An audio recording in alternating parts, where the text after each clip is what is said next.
think when. Oh, they were signed upstairs earlier. Yeah, Yeah. Now we're back in. so just so you know, everything is hot right now, because it's 4 o'clock. You've heard Tom or Deborah from anyone other than see Liz, I see Andy Held, Rick or Jesse. I know Andrew said he'd be a tiny bit late. Yeah, Jesse said she it's after 5. Okay. So it sounds like we may have a whole bunch late. Do we have a quorum? No. Not so. See if somebody can jump on. It is a work session. Yeah. You have given it your green light before. I have The said. I've said that it's not likely that we would be challenged. Would you like me to do a group text to all? Yes. Okay, so Andrew, Brinson, Rick. But Rick Feeling and a Jesse. little lonely and a little outnumbered up here for like, huh? What did I miss? There's like. That's one, there's one. Adjustment. I looked it up. Oh, we did too, yeah. Well, I got a cell phone, I just say, hey, Google. Anybody? Oh, I think we can hear. Hey, Andy, can you hear me? Yes, we can hear you. Yes, we can, Elizabeth. I'm going to keep you muted for now, okay?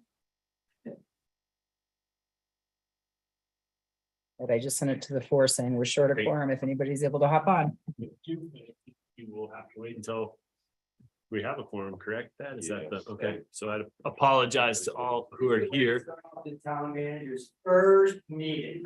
First meeting. Sir, I have a gavel. If you can't be orderly, I will use it.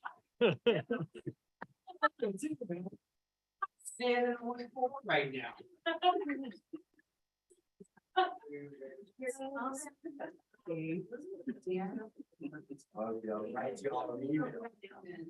I used to work with Dan. Very long time ago.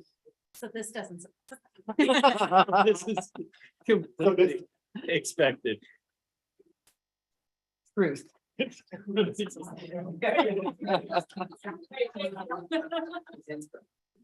Yes, when that comes up. Maybe that we is should meet correct. ourselves while we're waiting to figure this out.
Town hall is muted.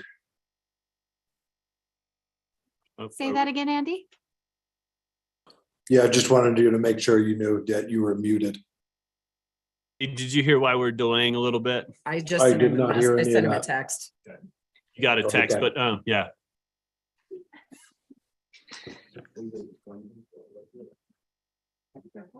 You can also pin Andy and Liz so that they're on. Zoom.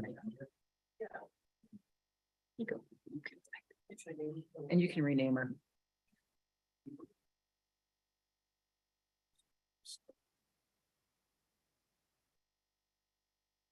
Are any of them worth calling? I don't know Rick what is Rick's- absent and Lisa's in Canada. Available so far.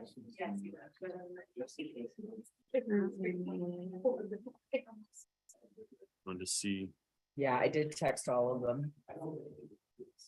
Rick had said he was gonna be virtual late.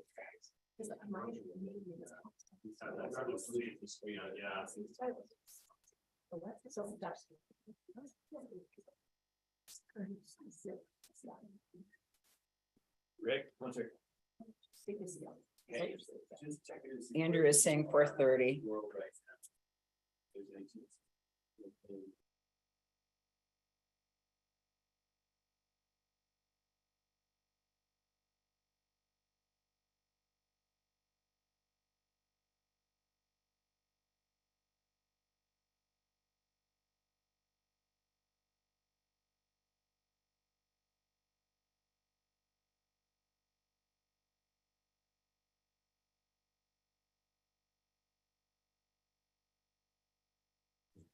Not been through this experience before, so hopefully Mayor Pro Tem Incan will be joining us in a second. We'll have a quorum and then we will begin the work session. So I apologize again for everybody's time.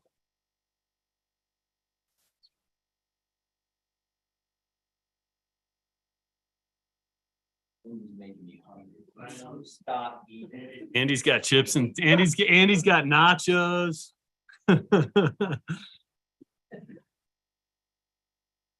He's being polite, and not talking with his mouth full too. This is, he knows this is a test.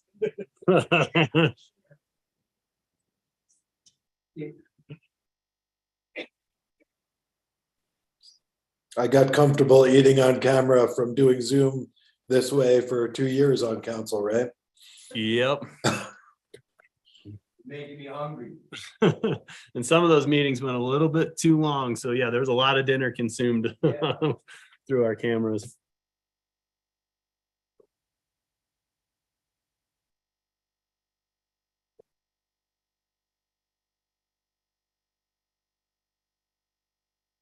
So I think it's easier to keep this one up so that you can see when people hop in. And then we can change it. Well, you and I do things differently with you full screen like this. I can't see anything, so it's up to you about what you want to do, but I do check on that one a lot. See, for me, I would have these separated out.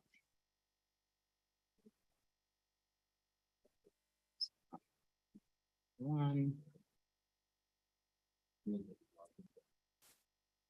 That's fine now.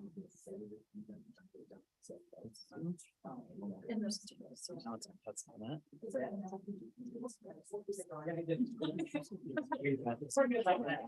Yes. The official source of the camera.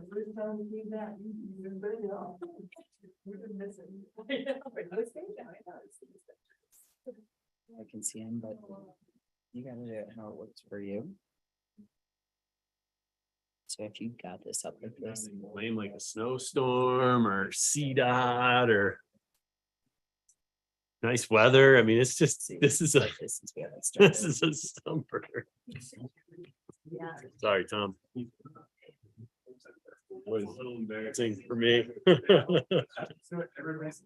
Yep. Hanging out. Rick Farr from a. I did sound like he was on the road, but was gonna pull over and hop right on and catch us with him. Tom to move in closer to you. So you're not party of one. I'll have a much, so, I mean, for what it's worth, my screen doesn't get these two, so it's really just you, okay. Hey, Don, how you doing? How's the vacation? I'm muted again. Yeah, you want to join me, you're welcome.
on.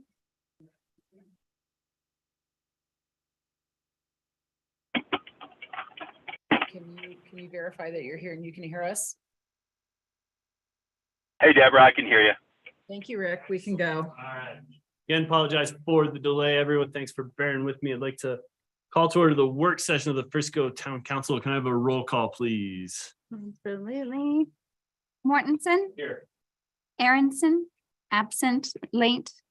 Burley, absent, late. Held, Here. Incan, Unmute yourself, Rick. Here. Here. Lisa Halinko, absent. Elizabeth Scripsack Adrian, Unmute yourself, Liz. Here. Thank you. It's good that we're out of practice of being online. We're I think back. that's a good sign. Again, apologies to all who are here for the delay and moving on to the first agenda on this afternoon's work session, and that is a presentation on the Colorado FMLA paid leave program. Linda, I'll turn it over to you. Thank you. Mr. Mayor and Town Council members, thank you for the time this evening to talk about the Colorado Paid Family and Medical Leave Insurance Program. Tonight, we've asked Laura Early, our IMA broker and expert in this leave program, to help explain the details of the insurance program and the options that municipalities have. So without further ado, I'd like to turn this over to Laura. Laura, thank you very much for being here. All right, thank you very much. Thanks for having me. The presentation today covers the leave of absence program that is required by the state of Colorado. This leave was voted in by voters in 2020. It goes into effect for tax purposes, January 1st of 2023. The benefits are not available to citizens until 2024. This presentation talks about what the town would like to do and all of the options surrounding that. There's a lot here to uncover, so I will go through it, but please ask questions throughout, but understand that if I defer your question to later in the presentation, it's only because I'm going to answer it at a little bit later in the presentation. Okay, so we're going to talk through what is the paid family leave, what are the options for government employers, what are other people doing, expected costs, and then the town recommendations. So the family leave, as I mentioned, is a state-run insurance program. This would provide workers with 12 weeks of paid leave to care for themselves or an immediate family member during illnesses, injuries, things like that. Similar to FMLA, which is you're taking care of a parent, spouse, child, slightly expanded to cover additional family members and cover pregnancy, but it's a paid leave program. And again, those who are participating, private employers are required to participate. Government employers are not. So that's why we're here, is because municipalities are not required to participate. But we understand that you all want to be competitive as an employer to attract and retain workers. So we're not proposing that this just be declined with nothing done. This is, we would like to defer and not participate in the state-run program, but instead provide an alternative, and we'll talk through what that looks like. So we do want the town to remain competitive. The program itself would begin with tax collection for private employers starting in January. Then benefits would start being payable to people who qualify for this plan starting January 1st of 2024. So I want you all to understand the calculation that is currently in place for the state of Colorado. That's the blue box over to the right. The calculation is 90% of the first 50% of the state average weekly wage, and then 50% of the next 50% of the state average weekly wage, to a maximum weekly benefit of $1,100 per week. The percentage of a salary that somebody could get under this program ranges anywhere from 90% to 30 or 40%, depending on how much you make. The more you make, the lesser percentage of your salary is replaced by this program. This was designed by the state to really give those lower wage earners a higher income replacement so they could afford to take that time off to be with their families. So there are three options for Frisco as a government employer. You could choose to participate in the state program that would require you to deduct taxes. You have two options there. You can either pay the tax 100% on behalf of your employees, or you could share the tax. We'll talk about that in just a bit. The second option is to opt out of this program, but still allow the tax collection and remittance of taxes for the employees in your town who choose to participate on their own. So anybody can still choose to participate in their own with the state, even if their employer opts out. The third option is to opt out completely and not assist the employees in collecting those taxes and remitting them to the state. So we're going to talk through those options. So the first option is to participate in this program. First of all, we don't recommend this option. We don't recommend in participating in the state option, and we'll tell you why. First of all, it is administratively burdensome to set up new payroll deduction codes for the employee and the employer deductions. Quarterly remittance of the premium is required. The way this would work is that the premium is set for the first 2 years in this program to be 0.9% of an employee's wages up to the Social Security tax base. If you were to elect to share that with employees, you can only share up to 50% of that tax, so 0.45%. The tax would be calculated again on the Social Security wage base. And if you do have to register in the family system to register as an employer so that there's communication back and forth between those who do elect into the program, if they elect and receive benefits. And the benefits, again, would not be available until January 1st of 2024. So we don't recommend this option. There's a variety of reasons, primarily because we would like that to be integrated with a short-term disability carrier. We would like that to be a more comprehensive benefit than what the state provides. So that's the primary reason for declining participating in the state program, is so that the town can participate in a more equitable benefit for all employees. Right now, this benefit would benefit some more than others in terms of the percentage of wage that they replace, but it really is going to displace a majority of your employees in terms of wage replacement. The town is proposing to be able to have a slightly richer benefit, although it would not match equally to the state benefit. You don't have to match it, right? It's just a matter of saying, we're going to do our own thing, but it doesn't have to exactly match. As a point of reference, private employers who do have to comply with this, if they wanted to do their own program would have to meet or exceed the state program. Okay. The second option is to say, again, we don't want to participate. And by the way, we also don't want to help employees deduct the taxes out of their plan. We believe that the town's benefit that we want to propose will be good enough for them not to have to participate in that program. And again, if they do participate, it's kind of an additional burden for getting that set up into the payroll system.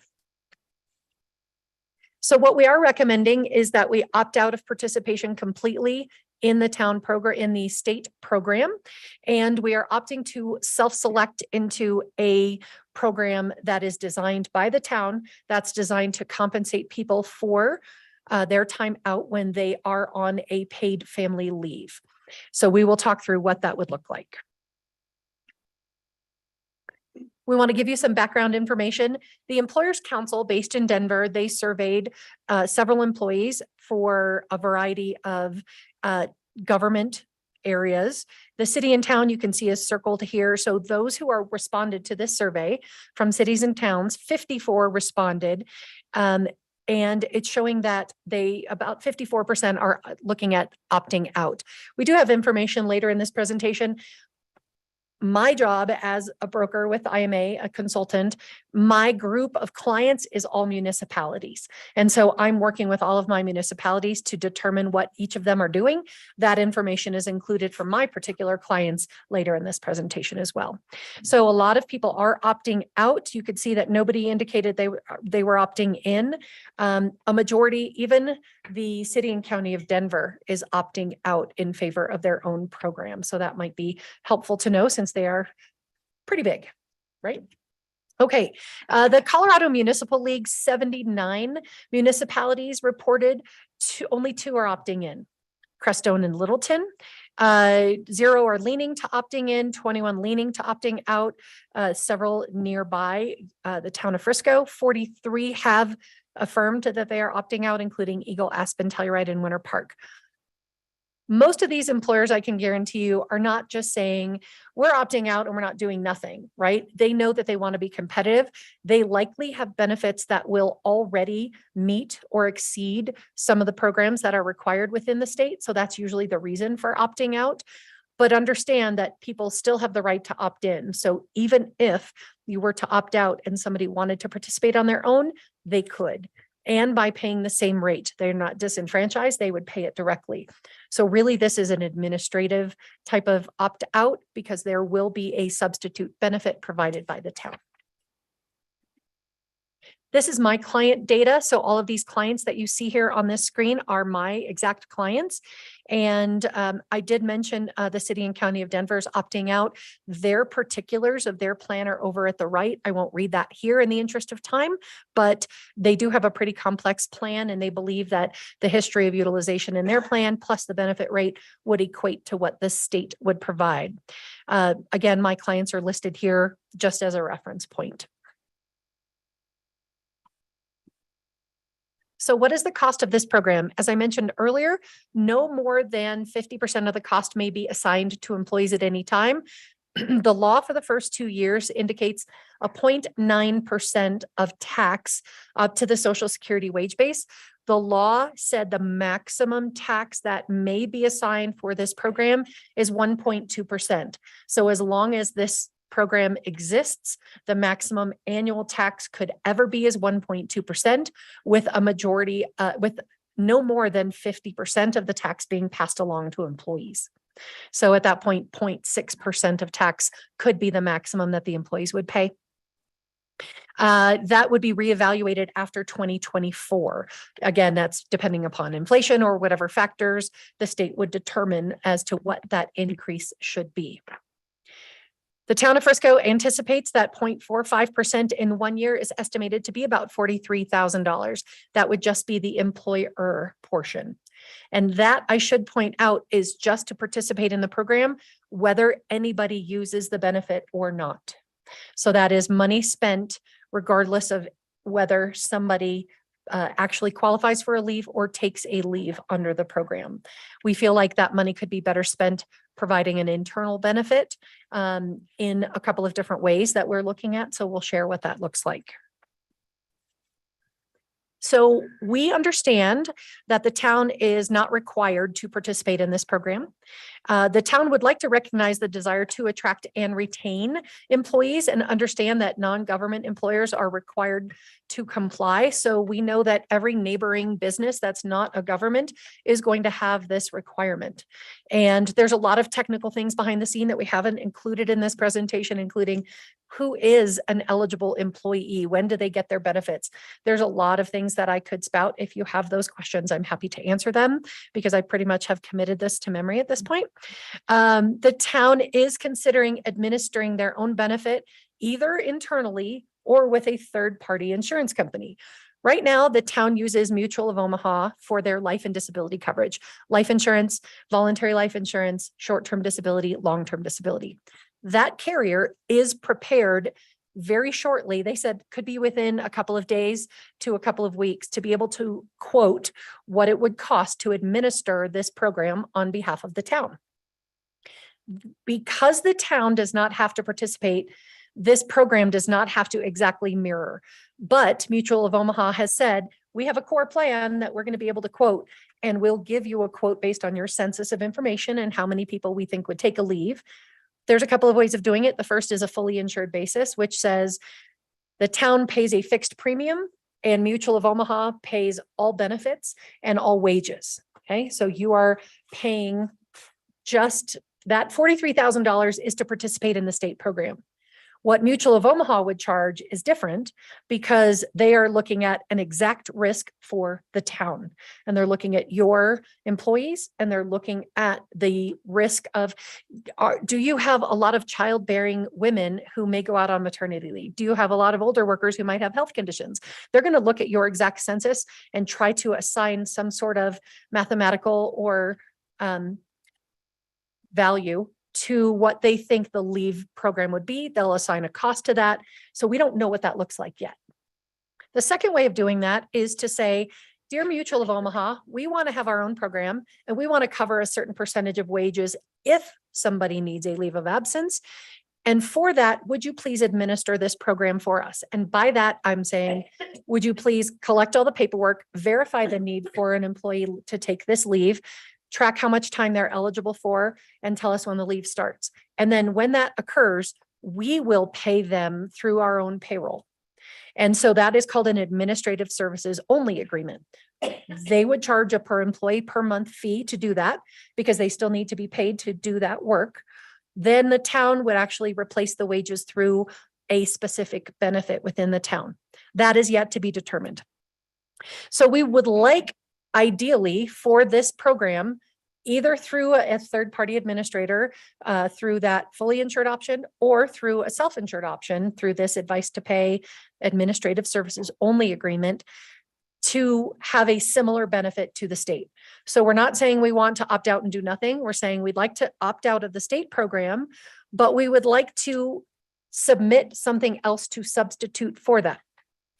The town of Frisco is also considering a buy-up option to say perhaps we'll provide for free this benefit, not charging employees a tax that would be equal to what the state would offer. But for those higher wage earners who are going to have a much lesser percentage of their salary replaced, they may have the opportunity to buy up and to pay for a richer benefit in the event they needed it. We are still waiting to hear from the insurance carrier whether they could quote that type of arrangement. So we're waiting on that. So also, people who receive the family benefit or through any sort of internal program could also top up their benefit if it was a short-term disability related for their own personal health condition. They could use short-term disability benefit in addition to the family benefit to achieve no more than 100% of pay. The state says that if somebody participates in family and they have some sort of benefit with their employer, that they would coordinate to not pay more than 100% of pay, so that somebody is not double dipping on both to then get paid more to be on leave. Okay, so that coordination will happen with the state. That's why the registration into the family system will occur, so that the state will notify the employer when somebody goes out on leave, and the employer programs will top up, but an employee would not receive any more than 100% of their wages. Town has several leave options currently. These I do not have memorized, so I'm going to have the team here jump in if there's any questions on that.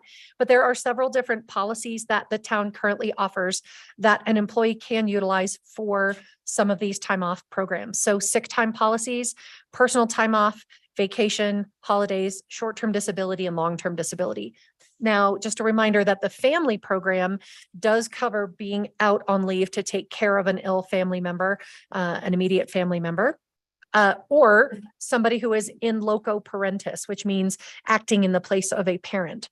So it could be that your parents died at birth and your aunt is taking care of you and she's not covered by parent, spouse, or child rule, but in loco parentis, this person raised you and you could take a leave for that person. So there are plenty of benefits that employees currently have to help them pay for their wages in the event they were to be out on any type of leave currently. It does not exactly cover the same benefit that the state would cover, but would supplement fairly well what they currently have. The part-time, year-round, and seasonal staff do get sick time, vacation, holidays, and they do not receive paid holiday or vacation pay. We have had conversations as to whether or not a town-provided benefit should or should not include seasonal workers. That could be administratively burdensome and pay into a program that is a very difficult calculation as to what they should pay. Those workers still have the opportunity to pay into the state program. And we've talked through, do they have multiple jobs that they could potentially pull from a benefit and receive pay? And so there's leaning there towards not providing a benefit to seasonal workers, but that is yet to be determined.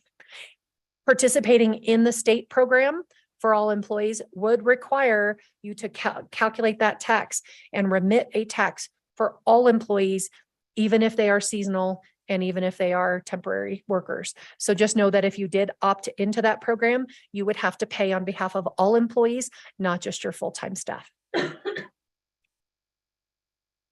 So these next couple of charts, and again, in the interest of time, I don't want to read through every single benefit that is available, but just know that each of these does have a different benefit and a different waiting period for wages to be paid, but there are pay benefits for waiting periods. This is kind of a comparison of the full-time staff, what they would get under their current programs versus what they would get under the family program.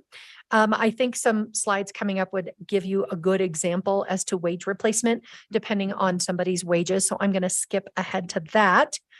So this screen right here, the gist of this is the left column and the right column. The left column says, based on somebody's annual wage, what percentage of their pay would be replaced should they participate in the state program. So you can see a lower wage earner making $26,000 per year would receive approximately 90% of their wages replaced if they were to go out on paid family leave with the state. Somebody who makes $78,000 per year only gets 65% of their wages replaced. Somebody who makes $156,000 gets 37% of their wages replaced. So you can see that it's a wide disparity. Now, certainly we would hope that somebody who makes a higher wage has more disposable income, has more ability to take a lesser wage. But what the town would like to provide and what we've talked through is a more equitable benefit among all employees, say a fixed 70% or 80% of benefit that would apply to everybody. So we're looking at getting proposals. The pause that we have here in the portion that we're not able to bring you at this time is, what does that look like in terms of cost? Because the insurance company has not yet reached a point where they could quote that benefit for us. The short-term disability benefit is only related to those employees who have a personal disability that relates to themselves. So the family program says, I can be paid to be out to care for somebody, but it doesn't just relate to my short-term disability. But there is a backup program that if somebody is disabled for their own personal health condition, that the short-term disability program would kick in as well. The benefit that the town would have if they manage their own program would be that a family benefit could kick in. And if it happens to be for their own short-term disability as well, they could coordinate those two benefits to receive 100% of pay. We would not recommend eliminating the short-term disability program because that also could cover somebody in instances of multiple disabilities, a recurring disability of the same kind or two separate disabilities in the same year. We don't want to take away a financial protection for somebody. So what we're looking for today is information. This is information for you today. There will need to be a vote that occurs by the town council to opt out of this program. That's what we are asking you to do, is to consider opting out of this program. We have to notify the state by January 1st of 2023. And if we do not notify the state by January 1st, the town is obligated to participate in the family program and taxes must occur. If the town were to opt out, they again would use 2023 to determine what a new plan would look like to cover employees beginning in 2024. Employees would have to be notified by July 1st of 2023 because there is a provision in the law that says you need to give somebody 6 months to evaluate the program that you have as an employer versus what the state offers so that they can choose to timely opt into the state program if they so choose. So while this vote must occur by January 1st, the goal would be to begin working sessions with the HR team to develop a program and to quote with the insurance companies to determine the best course of action for the town employees, and then have that finalized and announced to employees by that July 1st deadline. When they notify the state, they would also have to notify that they are choosing not to collect and remit the premiums on behalf of those who opt in individually. This vote, when you opt out, is good for 8 years. After 8 years, a revote must occur and it must be revisited every 8 years thereafter. So it's not a eternity decision. It is it's an 8-year decision, but you could choose to opt into the state program at any point in the future. If you felt like the program that is offered by the town is not meeting the employee needs, you could turn around and opt into the state option at a future date. So it's not an all or nothing decision. There is a future opportunity to opt back in. So again, the staff recommendations would be to opt out of family, and we would like to align a program that would match more with FMLA. Now I'm saying FMLA, which is different than family. And here's why, and I want to give you that kind of difference between the two programs. So the state program with family is expanded to include people who are grandparents and siblings. And it also could cover that in loco parentis, which again, FMLA does cover, but it also allows people to have the benefit immediately. And it does cover job protections at 6 months of service. So you could have an employee who comes into the town as an employee. And once they reach 6 months of service, they could, if you all opted into the family program with the state, say, I'm going to take a leave for my grandmother. And you would have to allow them that job protection and you'd have to pay them under the family program.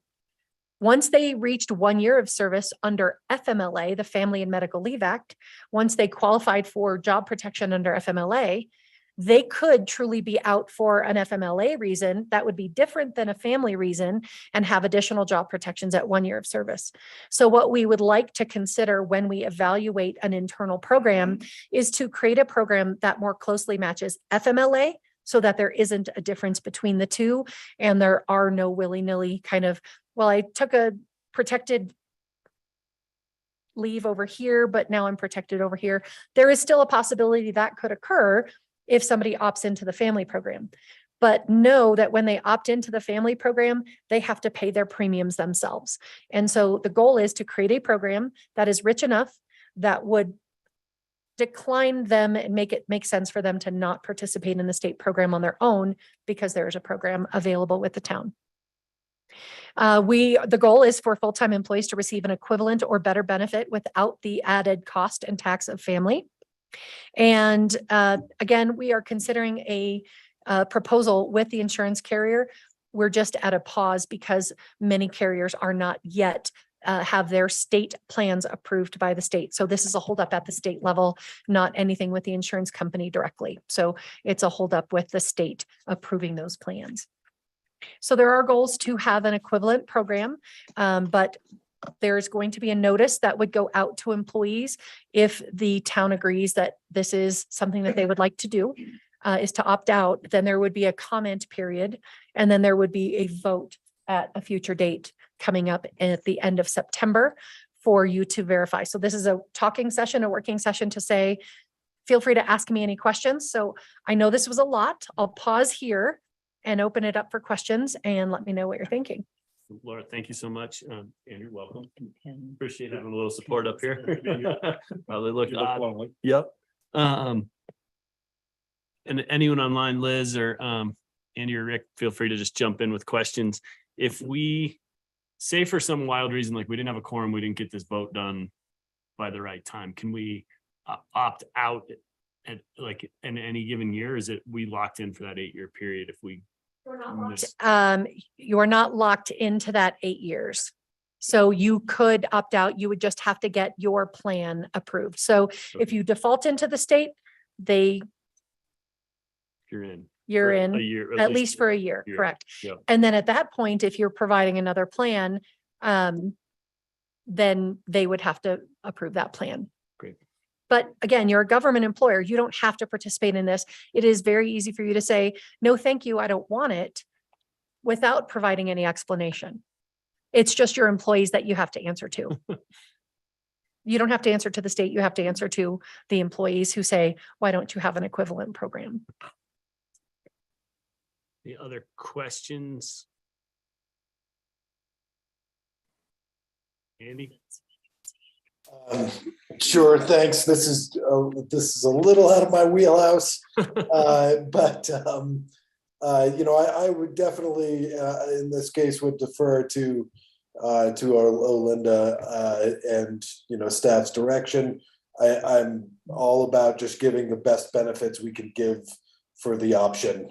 I don't want to go get stuck into something with the state that wouldn't be as good as something else we might offer. So yeah, if we can offer the best benefits, that's all I'm really interested in, and whatever our HR director says we should be doing. Thank you. Thank you. We can actually create a benefit as rich as you want it to be. If you wanted 100% wage replacement for 12 to 16 weeks, you could absolutely do that. Now you're going to have extremely high utilization. And so keep that in mind. The goal is to say, we don't want to dissuade you from taking a leave of absence. We want to support you in taking care of a family member or yourself. But we also want to incent you to return to work by not paying you 100% of your wages. So there is a balance, personal experience with all of that through 27 years of managing benefit programs through private employers and now 4 years on the consulting side. So I've seen it, been there, done that. People take advantage of 100% benefit. So when you say best benefits possible, I get that. And we want to support that, but we look at the cost of that benefit, replacing those wages, as well as the utilization anticipation, which we are working to figure out. So we will work with the town to make sure that an adequate benefit is provided to employees, and so that they can still take advantage of the benefit and not feel like they have to go through the state and pay their own taxes directly. I'm there with Andy as well. I think staff recommendation, I definitely trust you all to do what's right for all of staff and take care of the most important asset we have as a town. So I'm good with opting out and seeing what we can accomplish and do in-house. So I'm good with that. Good, go for it, Rick. Hey, so I'll just a clarifying question. One is a couple, and I'll get the names misstrued. Does this leave run coincidingly with FLMA? Or is that just up for us to put that in? No, it would, if an employee qualifies for family and that leave reason also qualifies for FMLA, then they would absolutely run concurrent. So you would not have somebody take a family leave and then come back and say, now I want FMLA and I want to drag this out for 6 months. They could not do that. But the example that I gave you earlier is that an employee who comes to you with 6 months of service, who qualifies under the state program for family, could have job protection earlier than they qualify for FMLA protection. That really is only going to happen once per employee, because that's within 6 months of service. That's your new employees. But generally, if that leave reason qualifies for FMLA, you would take them concurrently so that they would not string leaves together. Correct. I think that there also could be an instance where that family member they're taking leave for qualifies under family, but not FML. Yes, correct. So they could qualify for FMLA, the Family and Medical Leave Act, but if they took a leave that was for a family member that was not covered under FMLA, then their FMLA job protections remain. So that's part of the reason why we're saying, dear state, no, thank you. We want to develop our own program, and we'd like to narrow our own program to the FMLA reasons and still provide a good benefit. So it's not this every little person who could come along that they could take leave for.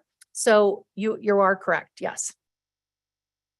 And then that 43,000, that's not per employee per year. Is that just to participate in the state program? That is just the employer cost to participate in the state program for 1 year.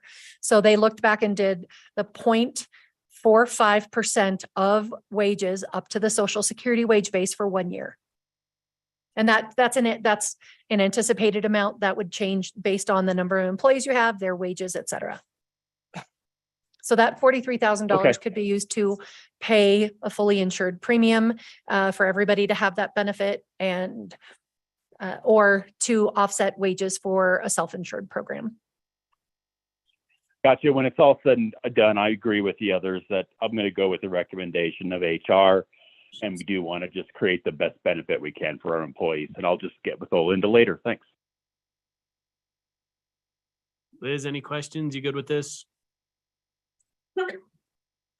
You did. Liz. There you're at. There you go. I guess I have one question about, just curious about like how the state, like their approval of the town of, like say the town of Frisco creates their own plan. What does that approval process look like? Is it, The just state does curious. not have to approve any plan that the town does because the town is exempt from participating. It's only for private employers who are required to participate.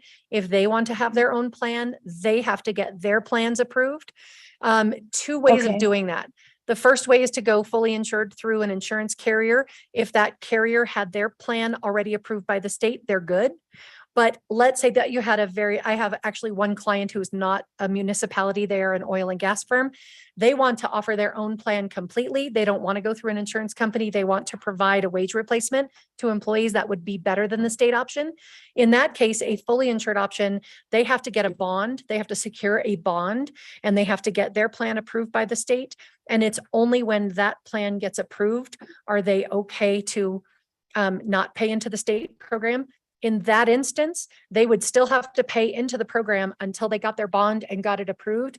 Then the state would reimburse them whatever taxes they paid to date. So if their bond didn't get approved until July of next year, they would get reimbursed for any taxes that they paid into the program starting at the beginning of the year. So that question does not apply to the town because you guys can do really whatever you want to do, which is actually an enviable Okay. position to be in.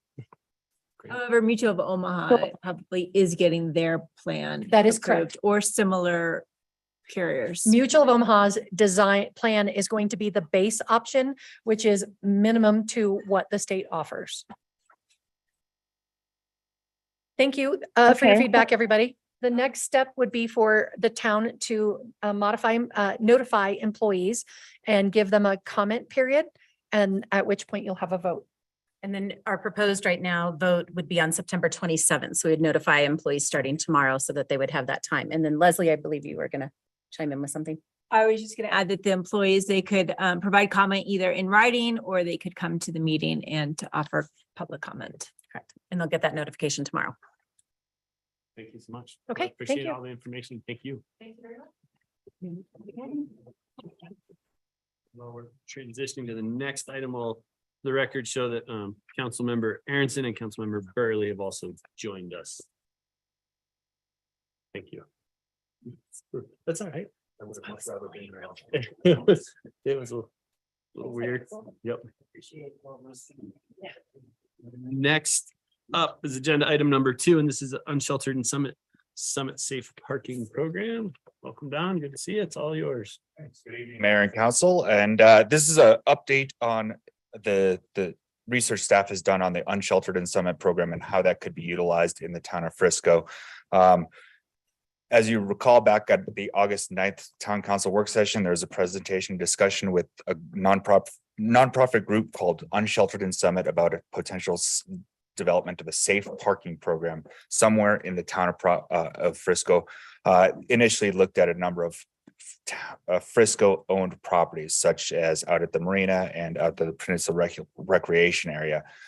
Following that meeting, staff researched a number of properties, including some private properties and other town owned properties, which may be feasible, and communicated with the Unsheltered group on potentials and asked that they reach out to some of the private individuals to see if there's any opportunities there. So as an update to this, we also did a little bit further research into the code and some code adjustments that would be required if a program was to be instituted. So first off, maybe we'll go over some of the properties that we looked at. Initially, the Unsheltered group had identified a number of areas, mostly out at the Peninsula Recreation area, for various reasons, primarily due to operational concerns and impacts on operations. Staff believes that those are not the best fit for this.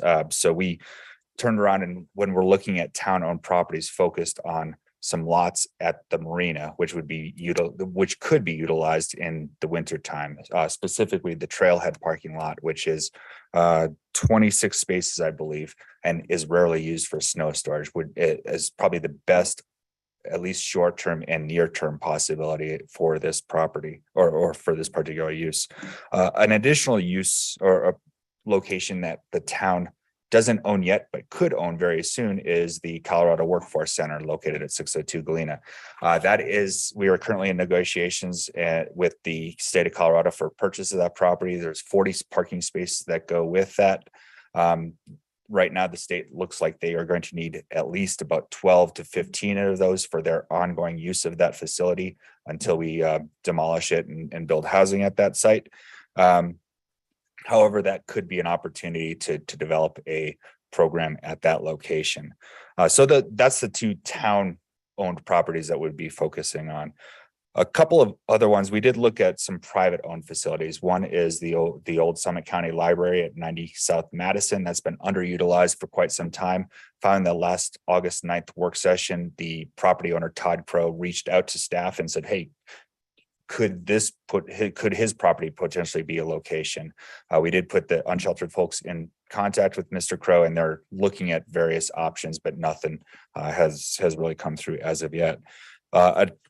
Another couple of options would be the Centura facility at the medical office building out on School Road. There's a very limited use parking lot between the public works building and the medical office building that might be an ideal fit for this.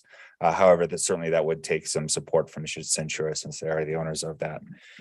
So finally, I think we'd like to jump into some potential code amendments that would be necessary in order to do this. There's two aspects to that. There's two places in town codes where camping would be or could be addressed. First off is in the Unified Development Code, which is chapter 180 of the town code.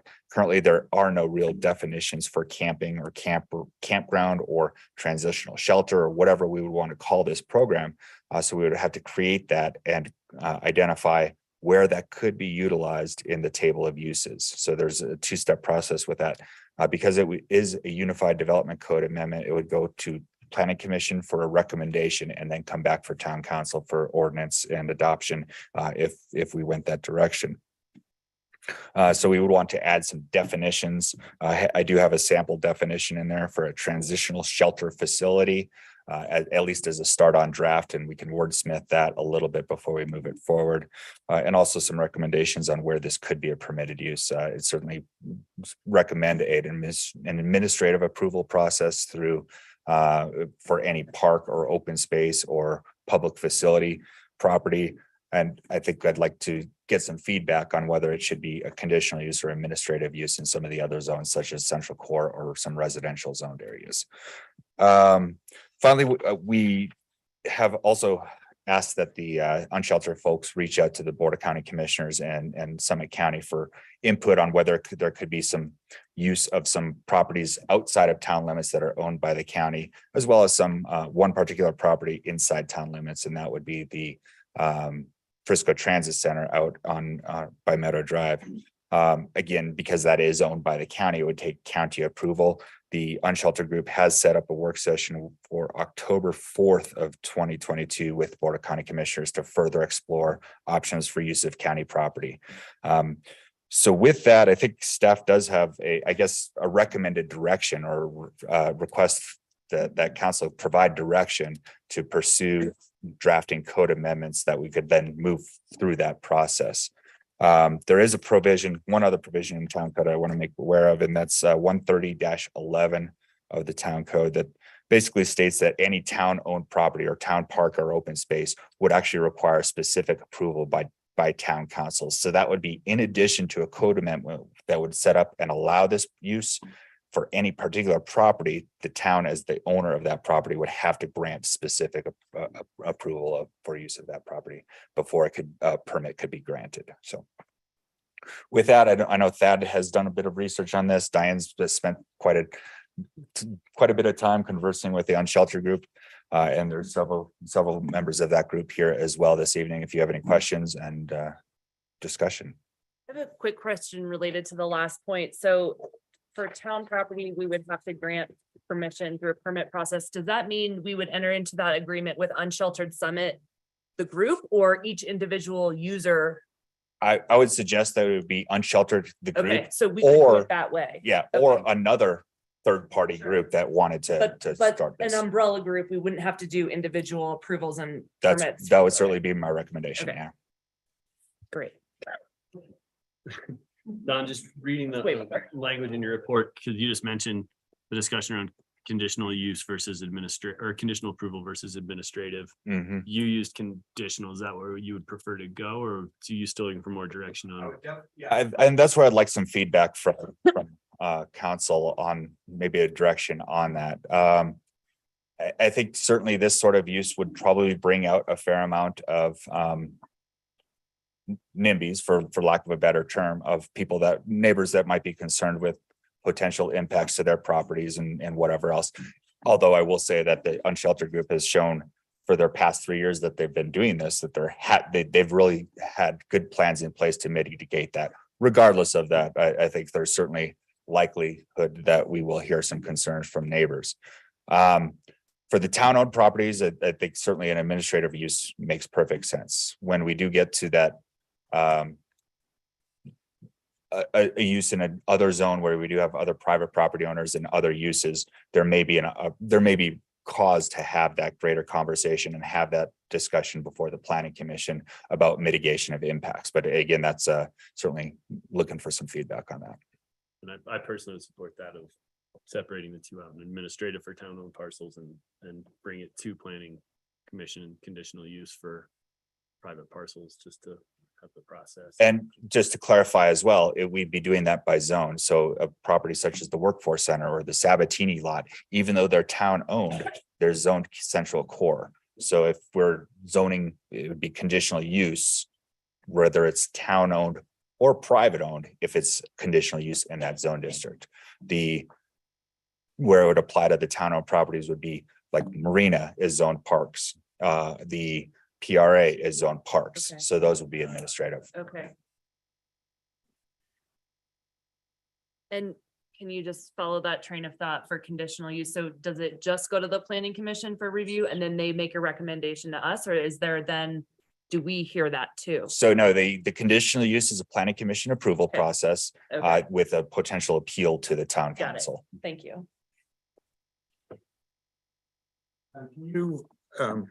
What are the operational and user conflicts I- for doing this on the PRA where we have hundreds of parking spaces? Yeah, and I think that Diane's maybe better suited to answer some of those. I think it's particular in relation to some of the winter use challenges where some of the trails are located and where some of the parking lots were located, as well as snow removal, but I please. think we're looking at the volume of people that are actually out there at the peninsula. So the user groups, both in the summer and the winter time, the volume of people utilizing the trails, whether it be for early morning skiing, early morning hiking, whatever that might be.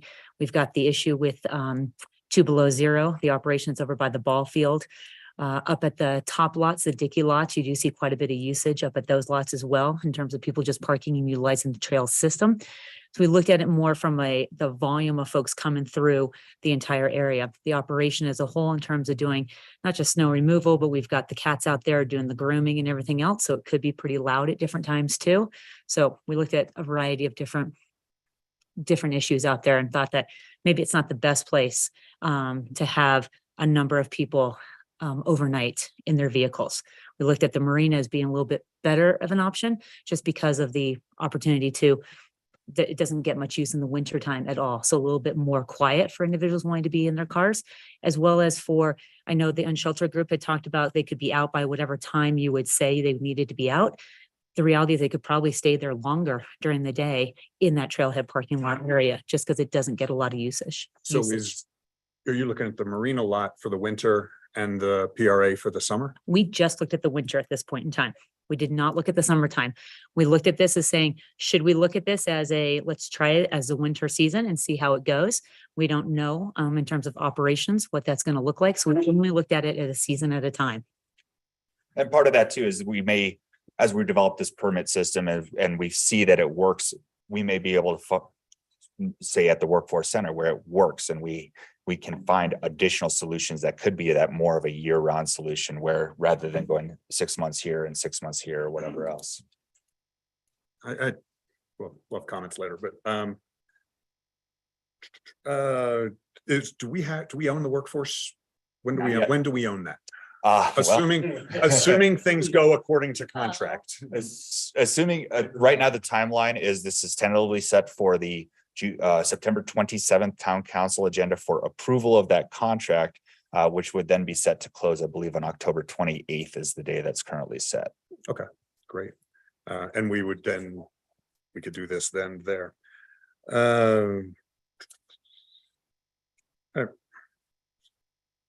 I mean, we'll talk about it in a minute, but those are my questions. Anyone online have further questions? Liz, Andy, Rick? Go for it, Andy. Yeah, I might as well jump in if I can. Not necessarily questions, but I'm in support of this program. I'm in support of us finding somewhere for them. The marina, at least to start, does seem like pretty low impact to other residences because there's not much around there. We could maybe manage the program and make sure our outcome is what we're looking for. I would think with the Colorado Workforce Center, as you're going to say, the NIMBYs, you're going to want to get feedback from all of the neighbors before we just turn that over. But otherwise, I think we should look at what the summer would hold for this program because we should plan on it being a continuous deal. But thanks for your support. And I think this is a key option for the lowest or the neediest demographic in our workforce housing. Thanks, Andy. Liz or Rick, any further questions, or we can roll into discussion too? Go for it, Liz. Or sorry, Rick, can't tell who's unmuted. Sure. Hey guys. I just had a couple of thoughts, and I'm cautiously optimistic about the program. A couple of questions as far as liability for accidents that take place on the property. If that goes back to Unsheltered Summit, or what does that look like? And then I don't know that we're not going to answer this tonight, I don't think, but if this is a program within Frisco, is this for Frisco people who are employed within the town of Frisco or the 10-mile range? Just as a thought, and I just to see where the group was on that.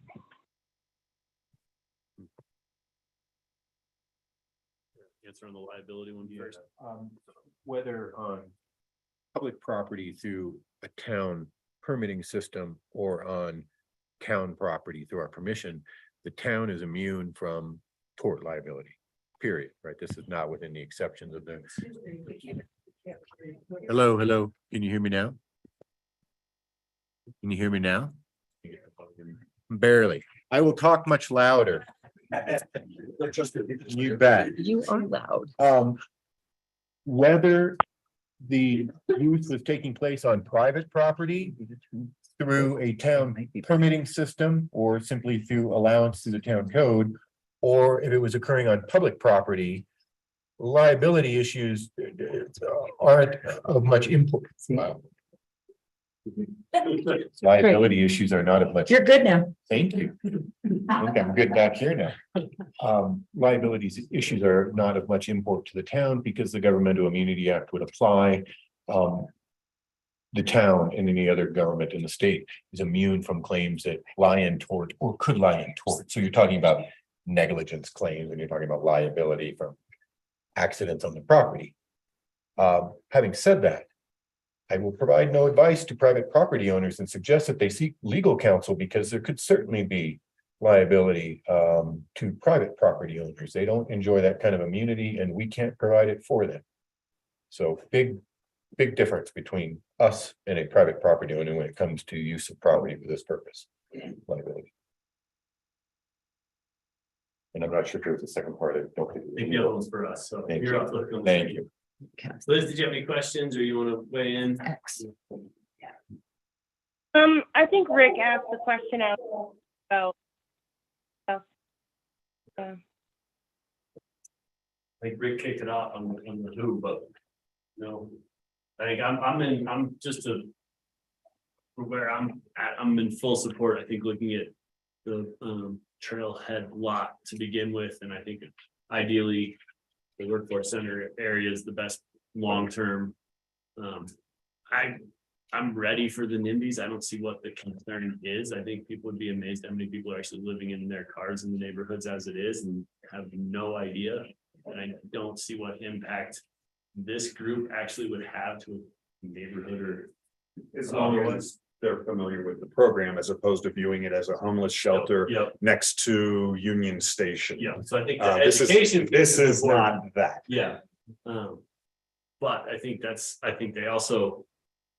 I just don't see the concerns there, and I think they're fairly unfounded in my world, so I'm in full support of when we do on the Warp 602 Galena, focusing on what we can do there. In that timeline, in the short term, going with the trailhead lot.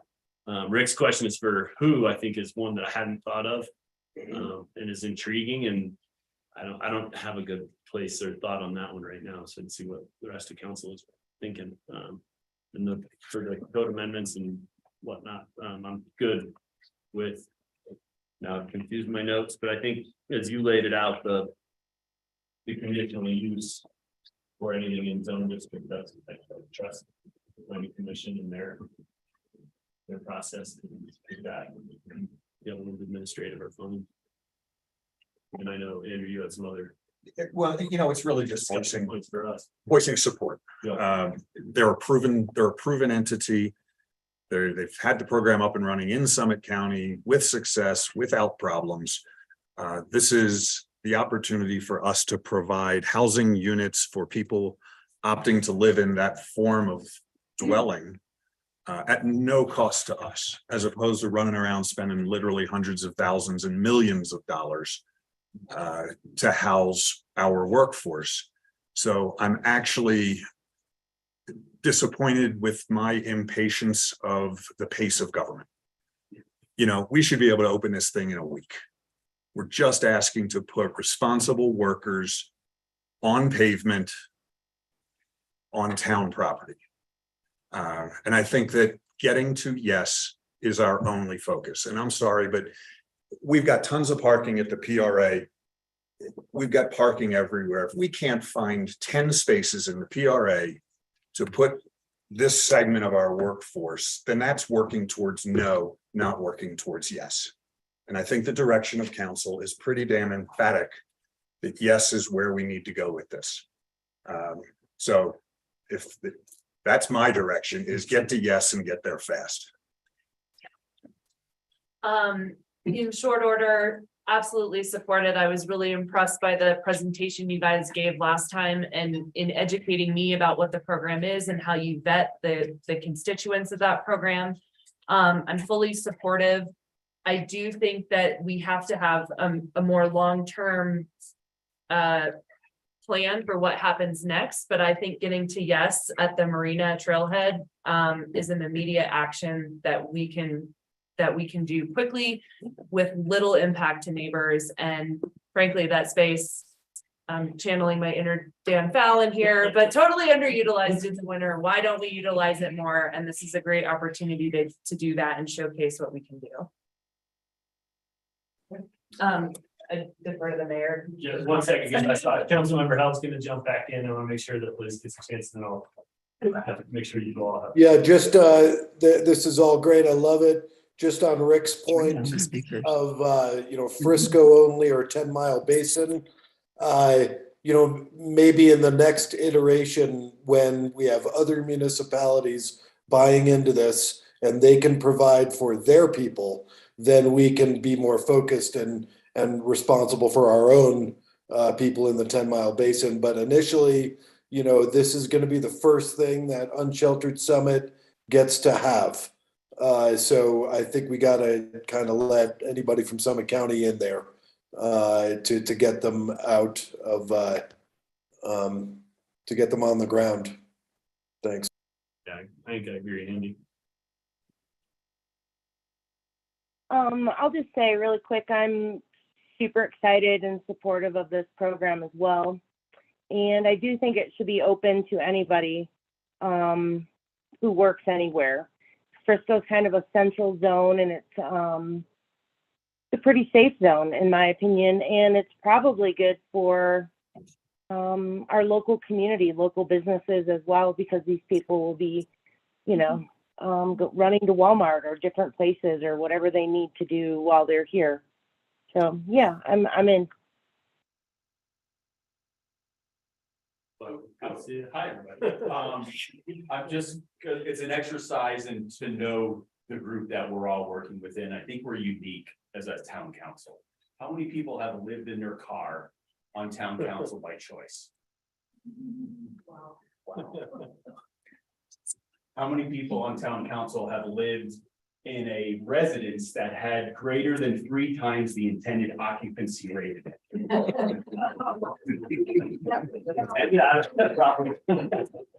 Yeah, so let's see what we can do. I didn't know there's gonna be a quiz. I asked that. We're in great agreement. Before I bring the representative from Unsheltered up, any clarification? No, I just, on process, want to make sure, I think I have pretty clear direction. So our next step is going to be take it right to planning commission. We have to then bring in the code language back to town council for a work session. Great. Yeah, a representative wanted to, in closing from Shelter, but since we started a little late, I'd love to keep this on track. So when you're saying we could occupy the marina quickly, what are we talking about? Because we have to be out of where we are by the 30th of this month. When I'm looking towards legal counsel on. The subcommittee, well, you tell me when we can get an ordinance before council for first reading after planning commission. Yeah, I mean, certainly that is the challenge because we do have to notice public hearings for both the planning commission as well as town council for the ordinance. So we'd be looking at October 5th would be the planning commission, and then council meetings would be the 2 following after that with notice. So earliest would probably be first part of November. Again, and that's if everything went. If the notice. Meeting for the end of this month. No, the planning commission for this month is actually this Thursday, because it's the 1st and 3rd Thursdays of the month, which fall on the 1st and the 15th this month. Really? Okay. Just the way the days fell. Yeah. Okay. John, can I jump in there? If we don't have all the verbiage and everything and everything in line, is it still legal for us to just allow these people to park there? I'll let Technically, no, not according to the zoning code. Can we do an emergency ordinance after planning commission? Probably. Well, probably, I'd want to think about the findings. Courts will give a great deal of deference to legislative findings of emergency. You're gonna have to make findings about how they are without a home as of a certain date or the like. Courts give a great deal of deference to legislative determinations of emergency. It seems unlikely to me that anyone would challenge the emergency nature of the ordinance. Particularly if you're not setting anything up in a residential neighborhood now. I guess. So, yeah, you could say, you'd probably say one reading of the ordinance. But the emergency would be that most of the folks would have to leave the county. And when do you remind me? I when understand. you lose? September 30 is our last date.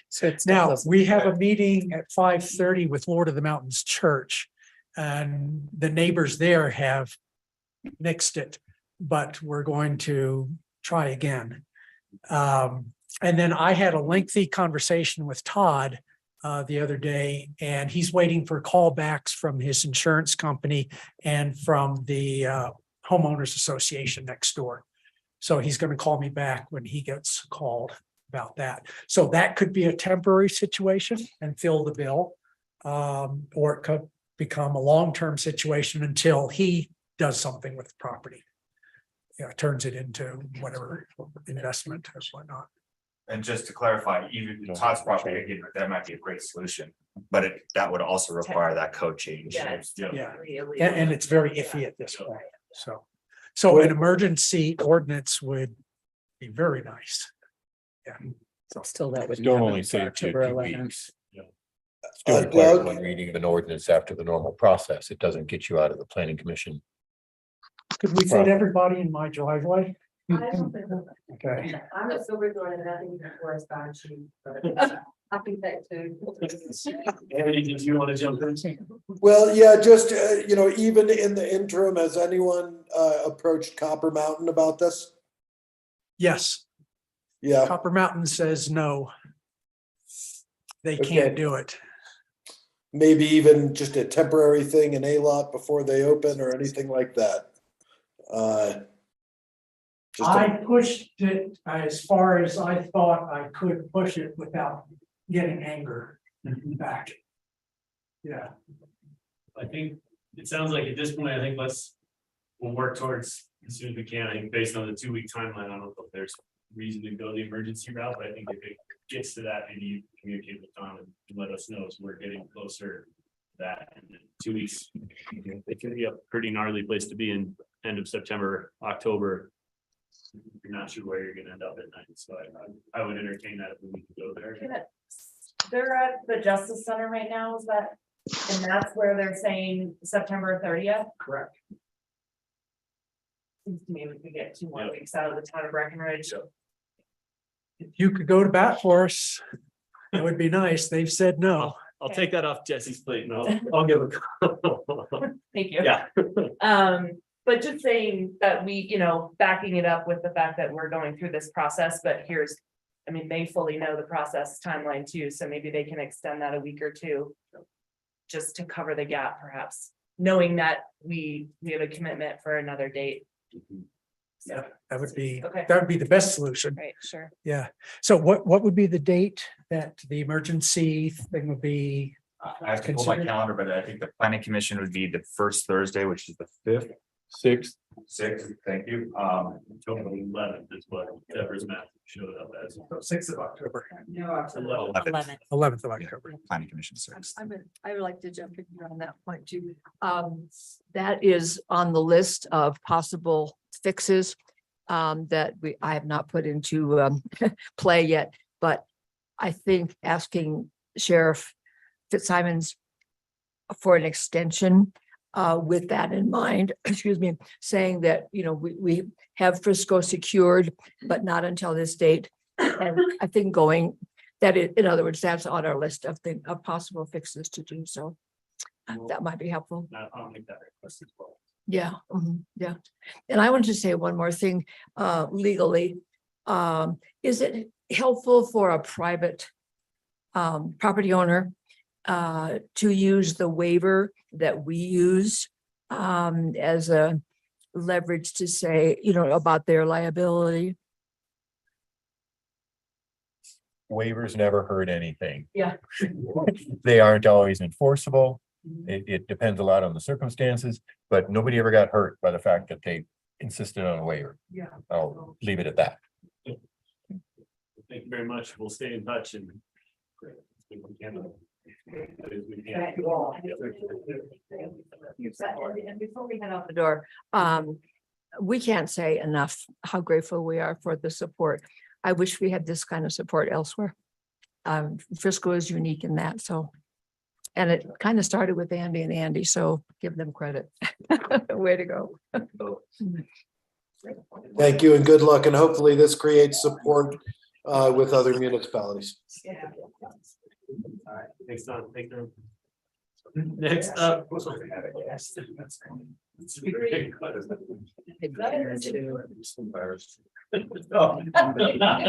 It's so much better being. You should have seen the emergency powers of the first one. If you're a county manager, you can do a lot of things.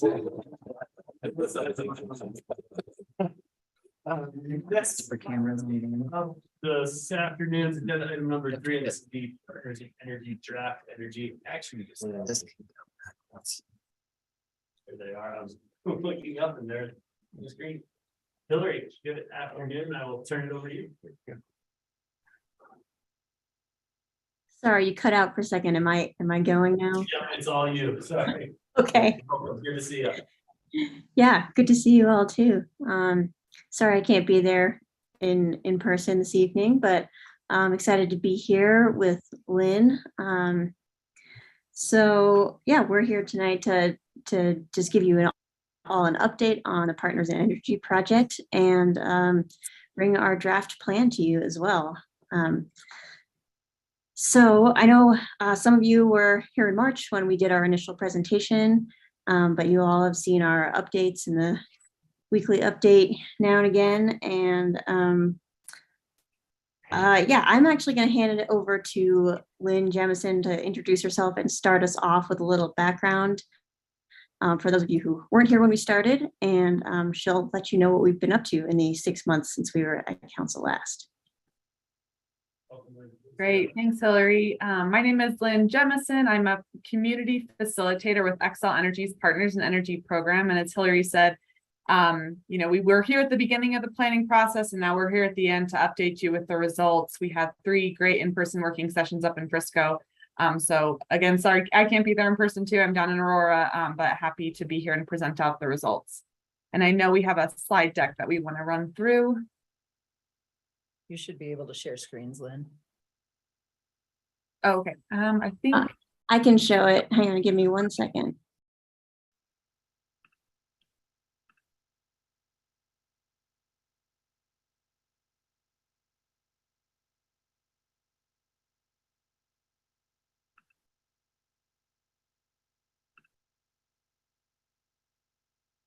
All right, does that look right?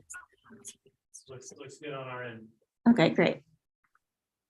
all right, so my portion, as I kind of set the stages, it's a little bit of a recap to just the process and what we did. And then I'll pass it over to Hillary to really dive into some of the outcomes, but go ahead and go to the next slide if you will. First, we just kind of wanted to recap why Frisco developed an energy action plan and kind of our objectives for this plan development. And really, there was a couple of things that kind of played into this. One is we really do know that there's a desire to reduce Frisco's greenhouse gas emissions, and the energy sector is a big player in that. We also know there's a lot of great work happening around the region, and there's already been a climate action plan that Frisco signed on to. And so we wanted to build on that work instead of recreating the wheel and support the efforts that may not be part of the plan, but it all kind of pedals together with High Country Conservation Center and different things like that. We also know that housing cost burden is a priority in Frisco. And so we're exploring how we can decrease that burden through energy efforts. And then also explored opportunities to lead by example through town facilities, efforts of town facilities. So these are kind of some of the big picture objectives, and we'll get into kind of what our actual goal and vision are in a little bit. All right, we can go to the next slide. Just a quick recap of this planning process. There's lots of pretty slides in here, but they aren't really that functional. So our project management team met on a bi-weekly basis to really just kind of keep things going, draft up materials that we could then provide to our full planning team, which we'll talk about in a second. And so this is kind of the group that met on an ongoing basis. We had representatives from Xcel Energy, including Nathan Steele, your area manager. We also had a team of facilitators that worked on this project and worked closely with Jess Hoover from High Country Conservation Center. And of course, Hillary is kind of the project lead. And then on this next slide, we can see who our planning team was. And again, this is the group that came together for in-person workshops to really hash out the details and talk about what could be impactful and what could be feasible in Frisco. And so on the left-hand side of the screen, you'll see some of our community partners, including Nico from the Family and Intercultural Resource Center. We've already mentioned Jess Hoover. We also had Fran as a resident representative, and then Matt Wright from kind of that business angle as well. And then on the right, we have some of the town staff, and you can see we had a really good mix of our elected officials as well as folks in different departments and in the city to really come together and bring all of those perspectives. And this group as well will be the ones that we tap for implementation, which we'll talk about towards the end of this presentation. Again, kind of a refresher about what Partners in Energy is and what supported this process. So Xcel Energy has a program called Partners in Energy, and it is a planning and implementation support process for communities in Xcel Energy territory. Typically, this process is sort of templatized, if you will, for a 2-year collaboration that has about 6 to 8 months in the planning process, followed by about 18 months of implementation to actually apply the plan and really kind of focus on how to make this actionable. But this is very customizable to communities. And so as we kind of move forward in implementation and even beyond, we want to continue to work with Frisco and kind of decide what that looks like depending on your needs. And just a kind of, I guess, a quick aside on that continued implementation. You know, we have this 2-year dedicated support that's part of the process that we've signed up for, but we do want to just reemphasize that we know this is a long-term game, and so there's opportunities for continued support afterwards through this program. Right, next slide, please. So this took place over kind of our spring and summer and got into fall, just balancing a lot of folks, you know, traveling during the summer and different things like that. But it started off in the spring when we did kind of prepping, you know, what data do we have? What initiatives can we incorporate into our baseline? And then we came to you, like Hillary said, in March to just update you on what this process could look like. And then over the summer, we met with those with that planning team to do 3 different workshops. And then we started, as we kind of dug into the details, we actually started to develop this energy action plan, bring it to our planning team for review. And then they're going to kind of review it a little bit further, and we'll talk about what that process looks like afterwards. But we've arrived in September to update you on this process. And I think with that, I'll pass it to Hillary to talk about some of the outcomes of that process. Yeah, so I'm just going to do a pretty brief overview of the plan. I know you all have it in your packets, and I know we're running a little late, so I'll try to keep it quick here. All right, so we start out in the plan just going over some of the goals that we already had through the Summit Community Climate Action Plan, as well as our own goals to reach 100% renewable energy by 2035. We're currently at 39% for that. And just some of our accomplishments. And then, sorry, I am next to a gondola and it is very loud. So I apologize if you can hear that in the background. With that planning team, we did come up with an energy vision, which I won't read to you, but I wanted to include it because it is slightly different than the vision from the Climate Action Plan. And then from this, we came up with an energy goal. And this is more ambitious than the goal that was in the Climate Action Plan. The reason for that is because we really wanted to use science-based targets. So these targets align with the Paris Agreement to keep global warming below 1.5 degrees Celsius. So using this target, we want to reduce our greenhouse gas emissions 70% by 2030, as opposed to what's currently in the Climate Action Plan, and 100% by 2050. And you can see that in the next slide here. Sorry, I'm trying to scoot things around so I can see now. So this graph is slightly different than the one that was in the draft plan that you received, I believe. It's the same information. It's just we tried to make it a little bit easier to tell where we are at now and which of the data are actual and which are forecasted. So you can see everything in the green is actual numbers, and we're here in 2022. That pink purplish line, that's our science-based target. And the dashed line at the top is would be our emissions if we were to implement all the strategies from this energy action plan. All right, so the plan focused on 4 areas: residential, business and institutions, municipal, and regional synergies. And then we have strategies for each one. I'm just going to run through them really quickly. And then for each of these, you can, I'm sure you saw in the draft that we have metrics and targets and roles and responsibilities as well. So for residents, we have 2 strategies. The first is to educate the Frisco community about residential energy opportunities. The second is to develop a home energy score program. For business and institutions, we want to reach out to large businesses to promote energy opportunities and support small business energy outreach efforts. For municipal, we want to retrofit town facilities to be more energy efficient, electrify, and incorporate solar.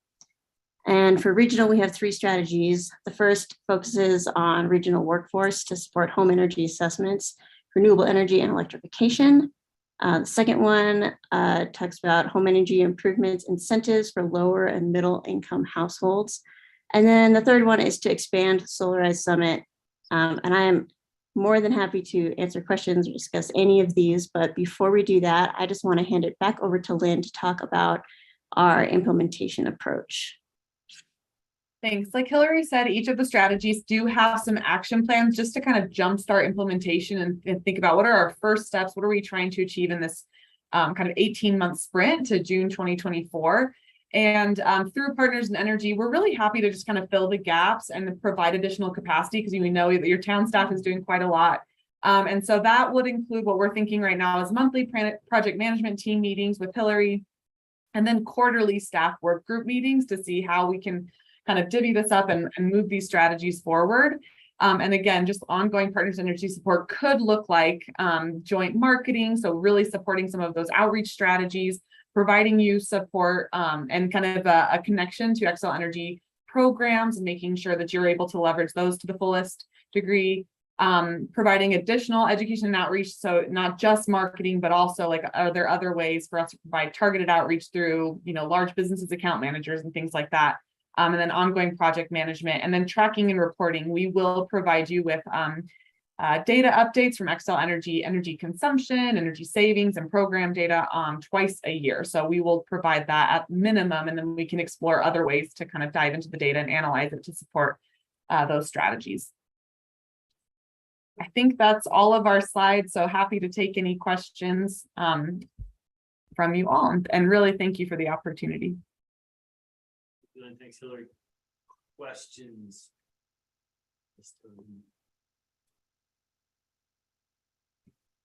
Or any feedback as they're looking for any feedback on any of those draft strategies that they ran through, or kind of the more optimistic goals, more aggressive goals, excuse me. Optimistically, we can get there, more aggressive goals of achieving it. Or anything from the folks who sat in on those. You know what, I'll just give my voice of support for the process. It wasn't linear, meaning we didn't just sort of follow a path and everything was, unicorns and rainbows. There were things that were brought up and left out and decided against. And so it was, I thought it's a good plan based on a good process. So I hope we use it. I'm in full support. I like being aggressive. We need to. Our hallmarks are snow and the lake, and if we don't meet those, we might not have either. So it leaves us in a pretty bad spot if we don't try to go after this the best we can. So I full support. Liz or Andy, good about this? Any questions or feedback, or like where we're headed? Andy's a thumbs up. Jesse, I can assume where you sit. Well, yeah, no, a shameless plug. Hillary will be presenting this at the Mountain Towns Climate Solution Summit next week. So be sure to check that out. But obviously I am in full support, and it was a good process, and I appreciate Andrew having been a part of that, and all the staff that had, it was great to have non-resident experts as part of that process, because we had a lot of great discussion and a lot of really good feedback just from different perspectives, and I thought it made it stronger. So just really happy to hear it was a great process. Thanks for that updating. And then I always like to say this, right? It aligns with our strategic plan. All right, I think you've got our full support. Thank you both, and we'll see you at Mountain Towns for a recap of this presentation again. Yeah. So yeah, we'll be proud to see you supporting us and being up there. Well, thanks so much. I really appreciate your support and yeah, thanks for being here tonight.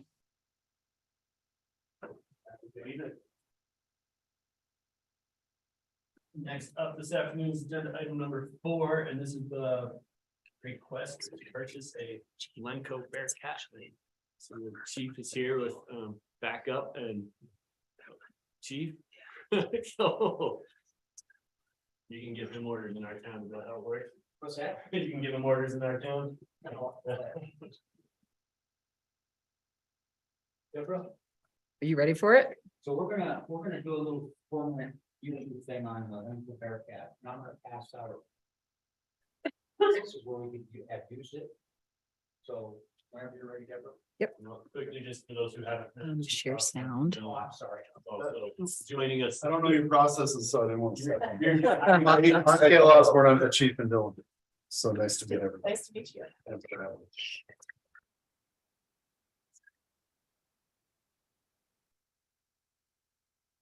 Armored vehicles in Pittsfield, Massachusetts.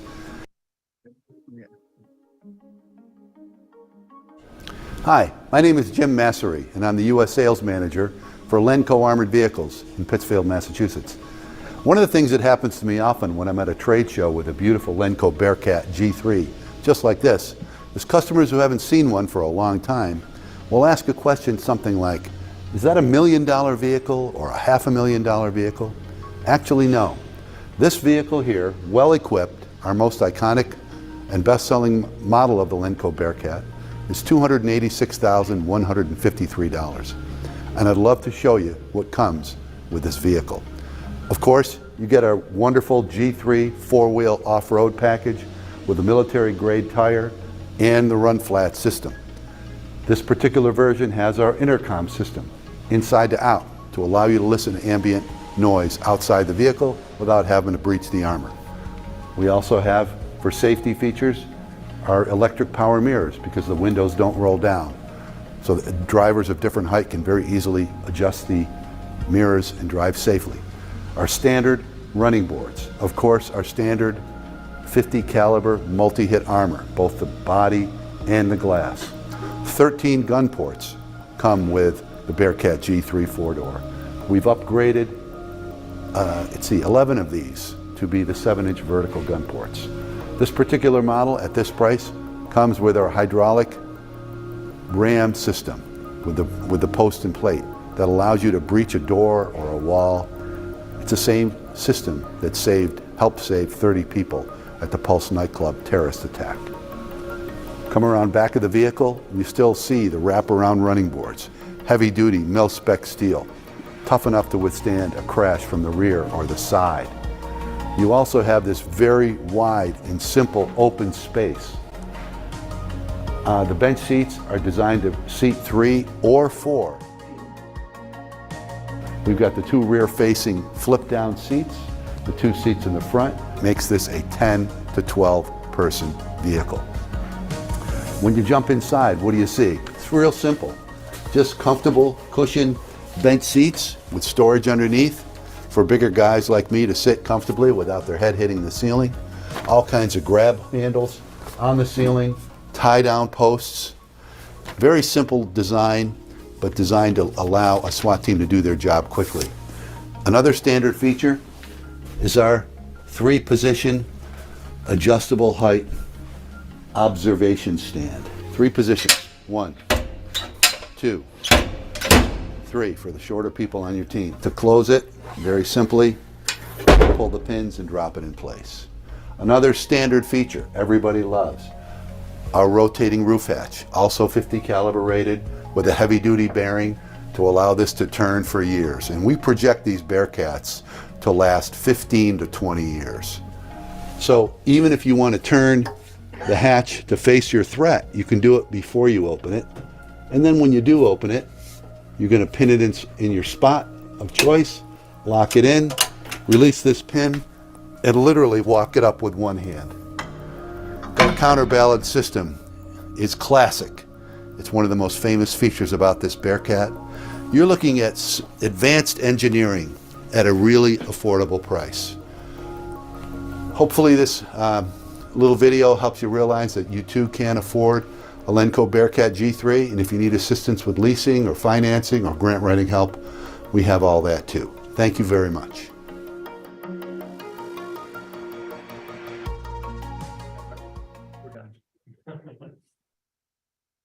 So I spoke to a guy at lunch today and he was a very wise individual. He told me, just tell him what you need. So Gil, you can chime in here too. So Dylan's going to purchase this vehicle. We want to go a third. I was contacted by Chief Minor today, and they're not going to go in right now. So I want to get this on the table so you can at least think about it. The reason that the Peacekeeper, which is owned by the Sheriff's Department, is not good for us is that it doesn't run half the time. It was manufactured in 1993. It can't get up most driveways that have ice on the driveway. The Bearcat weighs 17,555 pounds. So if you think about one of the things that I had in your handout was the 20 car pileup got by 195. We tried to get the summit stage up there. It took them forever to get up there. With this vehicle, we could take out 10 to 12 people per haul. In other words, we can get them from, say, if we're in Copper, we can get them into the hotel or the convention center, whatever. So I think that's a very valuable thing in terms of search and rescue and helping people out. Also, the Peacekeeper won't stop at 30-06. And I can tell you, there are a lot of folks in this county that have 30-06s. So it gives us 25-year lifespan. We can use this for the Frisco, Dillon, and Silverthorne Police Departments. But again, I wanted to bring it to your attention because in the long run, I would like us to support Dillon. So I'm sure you have a lot of questions. I think we have some answers, but so ask away. I think that one of the things that we'll do if we get involved in this is we'll have an IGA. We have the IGA for the most municipal emergency response team. We'll have another IGA for the vehicle. In terms of where we'll store it, that's to be determined. What else? I think of right now. Depending on the questions, I mean, in reality, all it is it's a tool. When you drive by a fire department, there's a reason that they have 3 doors. Law enforcement in this county in totality really is missing a piece of equipment that can move a lot of people, that makes staff safer. It has the ability to stop bullets. If you're a citizen and somebody goes off the rails next to your house, you know, this is the right piece of equipment to help that cause. You know, it's an all hazards vehicle. It's not solely designed to serve warrants and law enforcement functions specifically.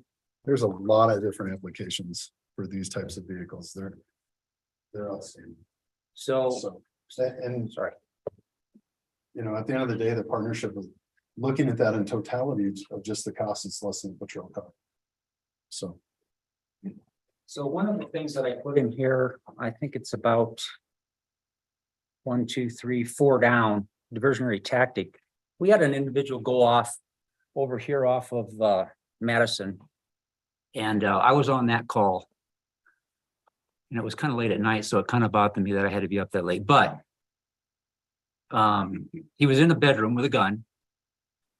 And I had 3 people stacked on the outside of the door with a shield. And what do we use for a diversion? We had a sheriff's deputy go around to the window and with his ass extended it. I said, hit it. He hits it. They go through the door. They hit the guy so hard with the shield, he went down and gun popped out of his hand. Very fortunate that no one got hurt that evening. But with a Bearcat, it can actually drive up to the back of the house. You got the turret, got the ports. You could actually ram the window out, throw gas in. It's got to come out. This is superhuman. And that's just one example of this, because the reality is I mean, I don't want to just talk about breaching and munitions and all the bad stuff. I want to talk about also the fact that we can put people in the vehicle to get them out of harm's way. So as we've talked about, it's a bullet catcher. So from the time an officer gets on scene to where we're going to make entry, there's that gap. This can get them safely to that location. Questions? Has this already been approved by your council? Council is in support of it, yes. Okay. And the fact that Silverthorne's not yet, is Dylan gonna cover the third that's missing? We budgeted 85,000 for the next 5, anticipating leasing, but clearly soliciting partnerships. You know, we look at it as this side of the county, we work really closely together between the 3 organizations. A lot of the stuff that Chief Wickman has already put in place, we're very similar in philosophies and training and equipment. You know, so it's just a great situation. If all 3 will go, that would be ideal, just because I think from a cost perspective, it's really palatable. It's not, you know, $1 million and in 3 years, you're looking for another $1 million. It's pretty reasonably priced. The lifespan is pretty long. And between the 3 municipalities for sure, it will get used in a lot of different capacities. The interesting thing is a specialized piece of equipment like that could sit and you don't see it for 6 months. And then it goes out 3 days and 1 week. But at the end of the day, when you need it, you need it. And we're getting to the point where the acuity of calls is tremendously increased. We have a lot more 2-car type of calls that are happening, and through the list that the Chief Wickman put out, it's pretty remarkable how fast things are changing here. I've been here since '99.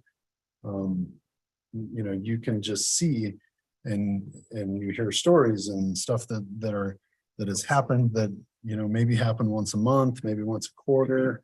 You know, that's kind of a weekly occurrence now. And this is just a piece of equipment to enhance the professionals that we're training to deal with a lot of the issues that were coming up that, you know, 10 years ago, you wouldn't see them very often, but now you're seeing them pretty regularly. And stuff like this has actually changed a lot of the methodology. You know, you hear about de-escalation and less than lethal, and this really puts you in a position where you can actually drive into someone's lawn who's barricaded or whatever. You can actually communicate with them. Instead of, if you try and, you know, park a patrol car in there and you're talking through your loudspeaker and you have an officer outside, you know, things get hurried, blood pressures go up, and there's not a need for that if you have the right setting where you can slow that down and try and communicate. You can de-escalate at an appropriate level.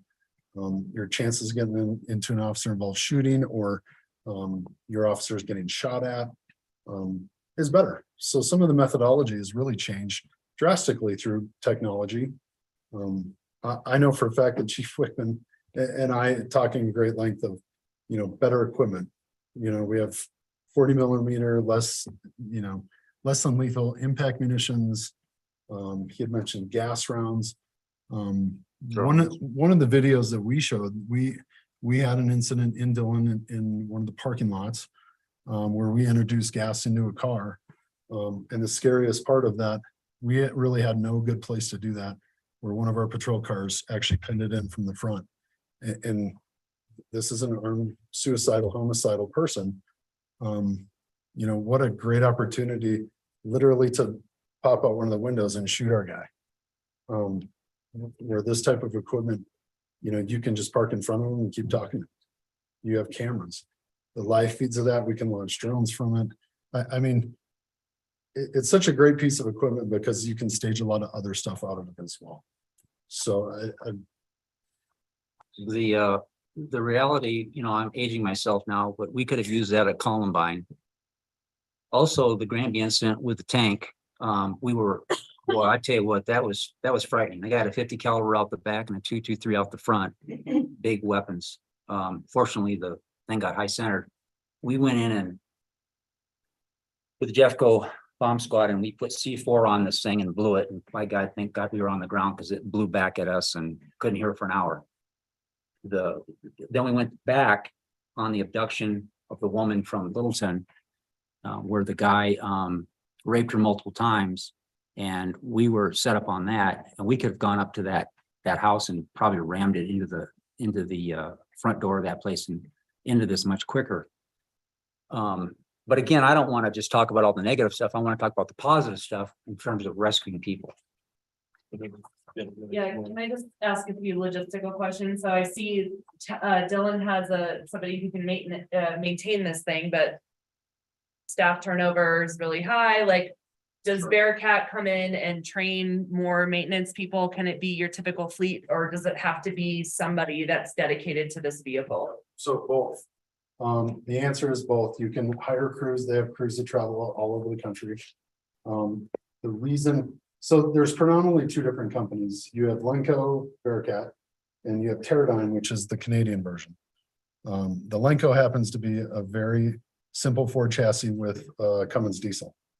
So any diesel mechanic can work on the motor, work on the transmission. There's also places that you can take it in Denver to have service done on a regular basis.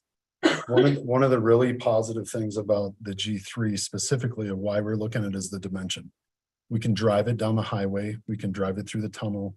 It doesn't need to be trailered on a lowboy. You literally get in and turn the key. It's just like a vehicle that you drive.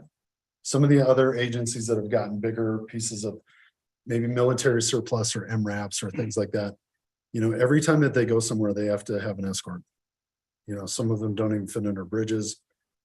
This is just a better balance of, we have a lot of smaller streets, smaller roads. You know, it's just a better application for that. So, so in the event of turnover and especially the mechanic level, we can find people to work on it pretty regularly. And last question, and you kind of mentioned, you know, military surplus, like how a town might obtain that, but when this thing is at the end of its life, what do we, as the collective community that owns it, do with it? Like, where does it go? Does it end up in some third world country in the middle of a war, or does it get decommissioned? Like, what happens to these things at the end of its life? That's a really great question. So are you talking 5 years after we would collectively own it, or after the end of its lifespan? When we would stop using it, what do we do with it? You know, I think that would be up to you to, how it goes is it usually ends up getting reassigned or you sell it. Hence your 25-year-old piece of military grade equipment down the street. And that's totally up to you. So. Thank you for indulging this question. Absolutely. I had a couple of indulgers to, just because we're a couple miles away from each other. How fast does this thing go when it's heading down I-70 to an incident? That's a great question. 70. It's very much like a vehicle, and it's 65, 70 miles an hour. And in comparison, so there was a field trip that happened that so Clear Creek has a smaller MRAP. And my question, very much like yours, is how fast does it go? How fast can you get here? You know, and going up the tunnel grade, not nearly as efficient as this. You know, probably an hour. The response time is pretty grand. And like I said, they have to have an escort because it doesn't fit in the lane of traffic. Where this one actually And I does. don't think I had a photo of an MRAP because they're massive compared to this. Yeah. Silverthorne says, no, thank you. But then an incident takes place. And they call you and say, can we borrow it? Yep. Are we saying sure? Are we charging them per incident? How's this work? So they're not going to, we're going to respond. We're going to have qualified drivers for this vehicle. That's also something we've been talking about, kicking this around quite a bit. What if Breckenridge? What if the SO? What if? And, you know, we're the like-mindedness. We're going to help everybody. But at some point, you would think that people would wise up and go, hey, we need this. But I don't know, that's something that, you know, we can kick around too. I'd love to have that conversation explored. Exactly. Meaning, okay, you can either be a partner with us or a lessee. on an on-call basis, but I just think that the necessity of the jurisdictions to cooperate starts with the purchase, and if you decide not to purchase, then there's a consequence, and I don't want that consequence to be, I'm sorry, we can't help you. Right. It's, you decided that you didn't want to be part of the partnership, so we have to charge you, or whatever. I'm introducing the conversation, not the answer. Yeah, and just so you know, one of our council members asked the same question. And along the same lines of that, we all signed up to do a job, and that's protect our community first and foremost. So we're gonna go and we're gonna do the right thing. However, we have acquired certain equipment that we have, but a lot of organizations are not there yet. And whether it's ignorance or their lack of ability to plan into the future, you know, some of those have gone out on incidents and we have backbilled. And I support I respect the reality that we all meaning the governments of this county have enough money to participate. If we had somebody, you know, so that they've chosen not to. I just. And Andy, I don't I'm know. wrestling with that reality. I don't know if. Because I just got a brief discussion with John Minor, the chief. I don't know if Ryan, their town manager, is against it. I think he's looking at maybe 1033 stuff, and I'm gonna tell you, the 1033 stuff, in my opinion, it doesn't work. They just either flatbed it here or they send it off, and this can be used and trusted. And you know, for the peacekeeper, for the sheriff's department, it doesn't work. It does not work. Chief, can you explain 1033 really quickly? Oh, 1033 is a government program where they have surplus from the military, much like all the stuff that we left in Afghanistan, which we could have used some of that stuff, but that's how we get this stuff. And like, for instance, back in my former life, we got a bunch of cold weather gear. Wasn't for crap, but we got it. So it just stayed in the corner. But that's kind of how the system, the 1033 program works. And, you know, a lot of people, when they jumped on board, they got some pretty good equipment, but kind of first come serve. First, what's that? First come, first. First comes, first serve? First serve, first come. Anyway, that's how it works. Good questions, everybody online? Just on the first one is gonna be just on the financing side, as far as grants go and things of that sort.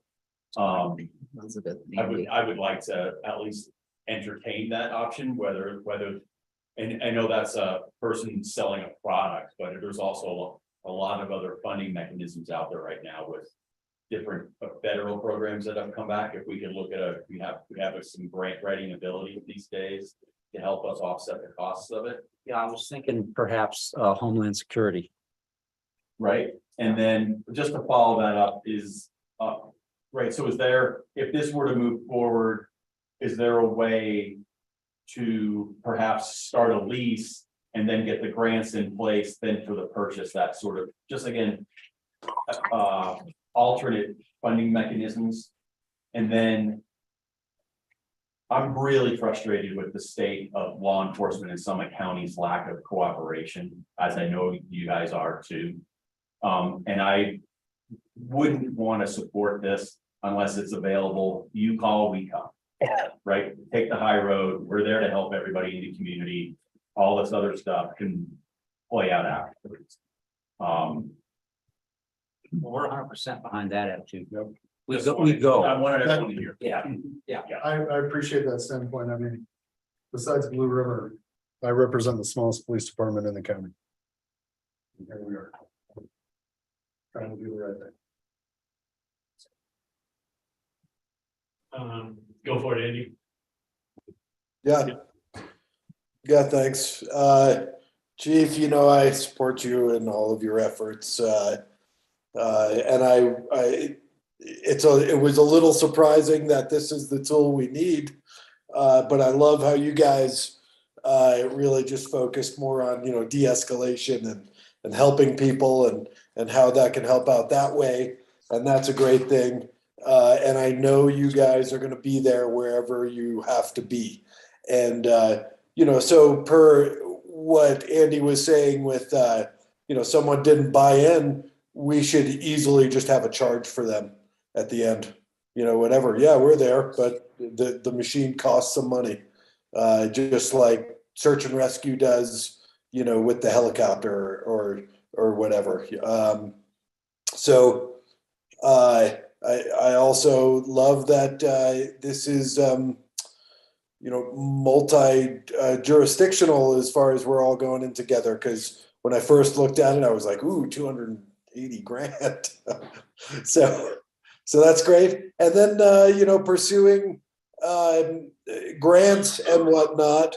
I think if we defer a little bit to our new town manager, Tom has a lot of experience there, and so I'm in support. Thank you. Liz, you want to jump in?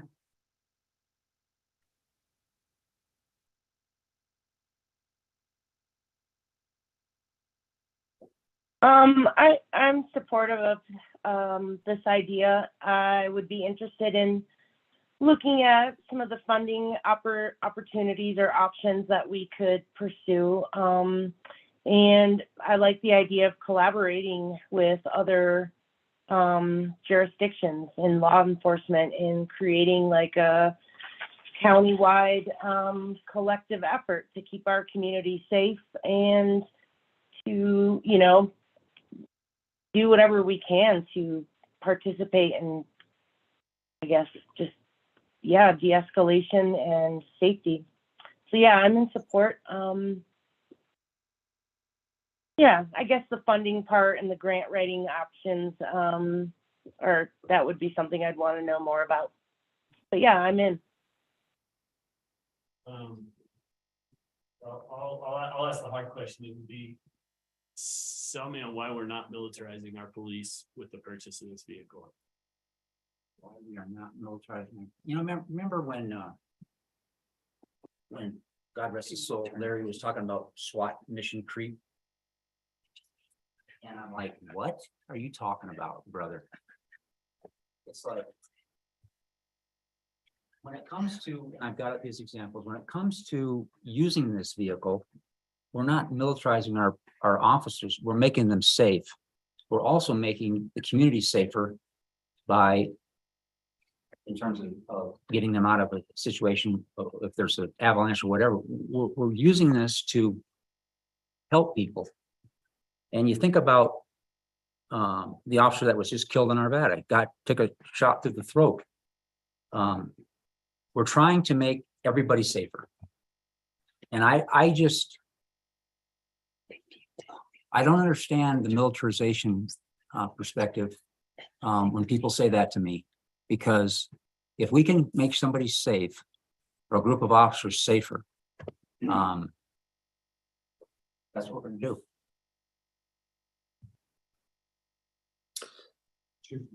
Mayor. Yeah. Always a hot topic, right? Always, no matter where you're at. If it was militarizing, we would also expect it out with a 60 coming out of that portal, and there'd probably be rockets on it, and that's not the purpose. It's not. None of the operations that we're doing are militaristic. They're community-based. Yes, some are different situations than others.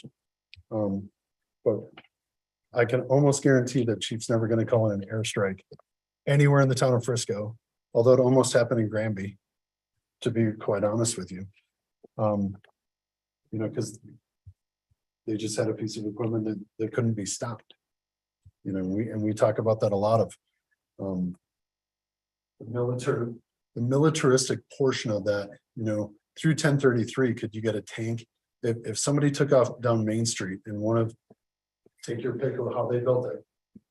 Roll a tank in front of them in Main Street and stop that incident.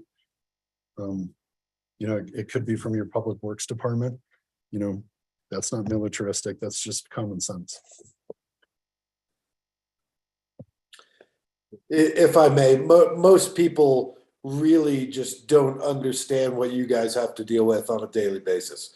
And And it's really just perception of seeing a big piece of equipment or something that looks like a tank or anything like that. And I appreciate you asking the question, Hunter. But we know what you guys have to go through, and keeping everyone safe should be the priority, and I know it's yours. Thank you. I was looking for direction for chief and going into budget just to make sure we're finding where we are. And Rick, kind of where are you in the support of bringing this to the budget process and seeing where we go with that? Good, continue this conversation budget. I'm good continuing it, but I would like to see what grant opportunities are out there. Maybe in that as far as the budget process goes, perhaps a placeholder, and then we would pursue grant opportunities. And then just as an example of where I've seen them deployed in the past on the Front Range is where they've loaded up 10 firefighters and brought them in and saved 2 hours of hiking because of the roads that were cut. Summit County really lends itself to that really well with the thinning that we've done in the forests. So this vehicle could be a tool used across, multi-jurisdictional, multi-organizational, right? So Summit Fire and Red, White, and Blue, they have a need for this type of access. That's what we never needed for anything. Right. But it's like your new funding stream that we hadn't even talked about. Yeah. Travis. Yes, you do. I'm a little bit on the fence, so I'm happy to continue the conversation. I will say, I feel I'm just learning about this and how you use it and what you need it for. So I just feel like I need a little bit of time to come around and understand it, and not from kind of and I appreciate that you don't just want to talk about the doom and gloom part, that you want to talk about the other part too, but so I'm happy to continue the conversation, but I'm not all in at this point. And I do feel like continuing the conversation with our neighboring jurisdictions is really important to do. So thank you for starting that already, and for having a plan in place, and for getting your approval in Dylan. I think that's really helpful, but I'm just not quite there yet. I'm saddened by the conversation, because it's sad that we need it. You can just talk about it. It's just the world, but I respect it's the world we live in. I also, it's just, allow me to ramble for 2 seconds, because the dichotomy between, I didn't understand the insurance conversation we had an hour ago, and I'm not fully understanding what you guys do either. Meaning I respect deeply what you do, but I can't claim to fully understand how this thing gets used, any more so than I understand the insurance conversation. But I respect the leadership that we have in the departments we have to be able to say, if you tell me you need to spend, for us, $80,000 is our third, and that's your priority over more guns, different cars, bulletproof vests, or new hats. I don't, if this is where you as the leadership of our law enforcement says your priority is, I have to respect that the same way that I respect Olinda and her team when they tell me that this is the insurance policy we need. Because I can't claim to be anywhere near as knowledgeable as you guys on the topic. So good luck. Never use it. Please don't put it on Main Street to scare people away. I think this is something that stays in the back room, because I don't want our town to be perceived as a place that needs something like this. It's really sad that maybe, and hopefully we never do, but it's sad that maybe we do. But I don't think it's a shame. Well, that's just the way things are now. It's sad. It is sad. Yeah, absolutely.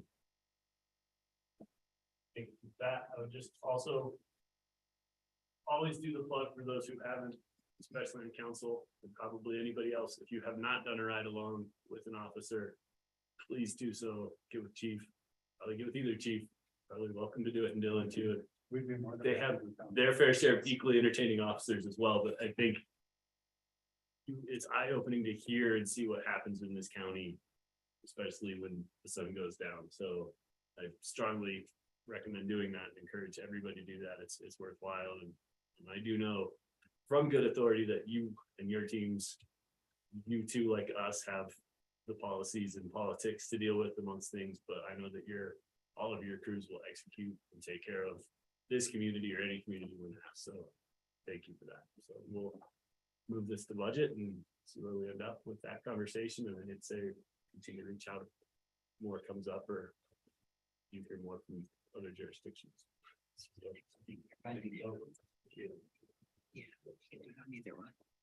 Tom, this wasn't in your original packet, right? Can you just make sure, can you email this to the 3 council members who are not in person, so they just have access to that? Yep, we got you.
We good? Yeah. All right.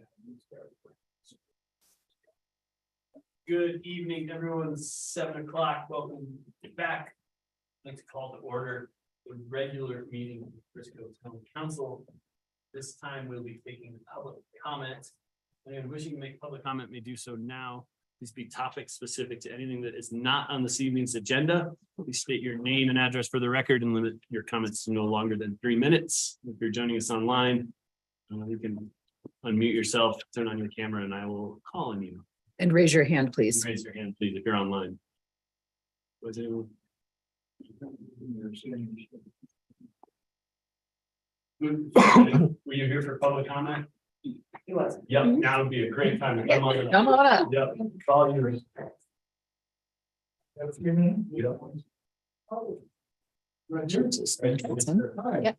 Evening, welcome. My name is Boot Gordon, I live in Silverthorne. I moved to Aspen in '64. And actually I skied Aspen just after the World War II. Anyway, when it opened up. And then I upgraded, I moved to Vail, and then I upgraded, I moved to Frisco, Colorado. I lived here for about a year. And then I found some land over there, really expensive land over there in Silverthorne along the river. And I had to pay, I think it was 2 acres. I think I paid $8,000 for it. So I could tear my house down and become a multimillionaire, but I don't want to do that. Okay, so I want to a little bit. I've had an interesting life. I was a fighter pilot. My squadron shot down Admiral Yamamoto, and we were the first ones to land on Japanese territory. My commanding officer landed with his wingman, and I circled overhead.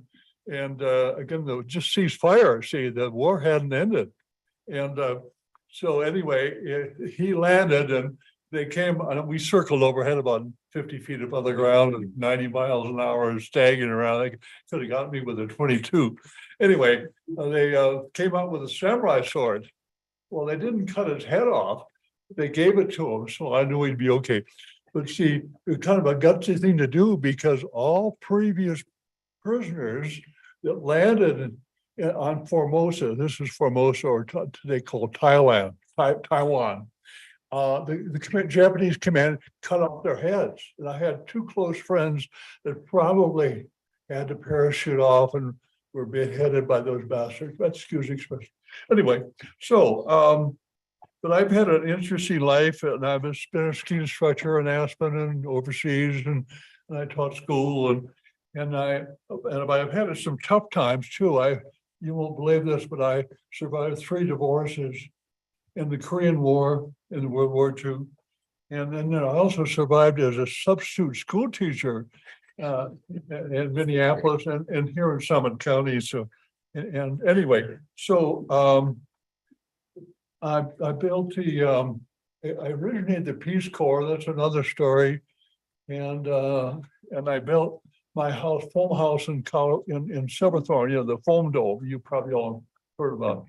And then I designed Xanadu, a town of tomorrow, a house of tomorrow in Wisconsin Dells. And that was about 7 years. They kept sending me these royalties of $7,000. And really, thousands of people came to see my sculpture there. Anyway, my idea is to, everybody complains about what was it, Mark Twain, or maybe it was Groucho Marx said, everybody complains about the weather, no one does anything about it, right? So everybody complains about low-cost housing, but no one does anything, see? Well, Boot has an idea. By the way, I take no credit for any of my ideas. I'm just a good listener. I started meditating in 1950.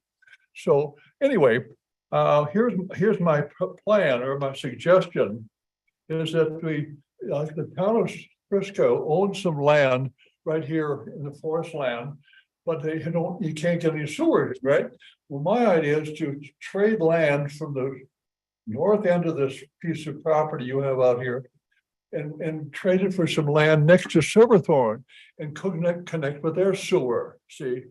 And then we can have low-cost housing. And I have a plan how we can build low-cost housing for 1/10 the cost, 10 times more pretty than these boxes they build. And I think it would be very livable. And so my idea is to establish a town. Build a separate little town there using the state statutes. It's fairly easy to start a new town in Colorado. Anyway, and then the town issues municipal bonds to build this town of tomorrow. And people will come from all over the world to see this new town with new architecture. And by the way, I want to start a little school of art. And it's just called Bauhaus 2 School of Design. And the definition of beauty is godliness. See, it's not a piece of uneaten banana taped to the wall or a can of tomato soup. It's godliness. So we want to encourage people to have thoughts that are godly, use words that are godly, and create works that are godly, that lift mankind and not divide them and separate them and argue, blah, blah, blah. So, but we want to have new architecture. I have about 10 suggestions for a new school system. By the way, I want to build a ski area there. See, if we can use that same piece of land for a ski area, and you can call it Boot Hill or whatever you want. But anyway, you can see the guy hanging from the gallows with his skis on.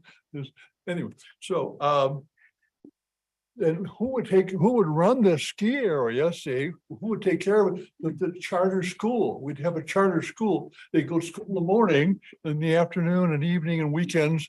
They would take care of this of the ski area, and just be beginning. We have Tama lifts with no chairs, no gondolas, you know that, and the kids would be going to school in the morning, as I said, and then in the afternoon they'd be learning to be an entrepreneur. 1 week they're flipping hamburgers, and next week they're lift operators, and next week they're selling T-shirts, and so. And the teachers, of course, get money from the kids make money, see. And so they're running this ski school, and they're running this town. And of course, the teachers get double pay because they get paid as a ski school, a school teacher, and then they're getting paid as a entrepreneur teacher, see. So they're happy, everybody's happy. Anyway, so I think we can do this. I have a great architect who can help plan this town, and I want to build some things in my property, the prototype housing, and I'm hope to maybe get that started at least next spring. And so my idea is to see if the town of Frisco is interested in cooperating with maybe the county. And also Silverthorne to build a ski area and get this town of tomorrow going. And we can have low-cost housing for all the teachers and all the employees you want. So again, I've got details here. I've been thinking about this for just 1947.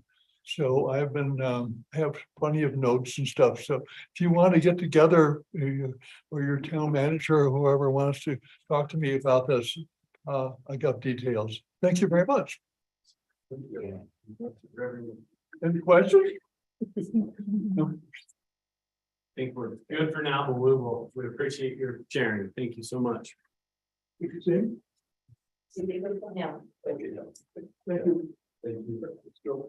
Anyone else wishing to make public comment this evening?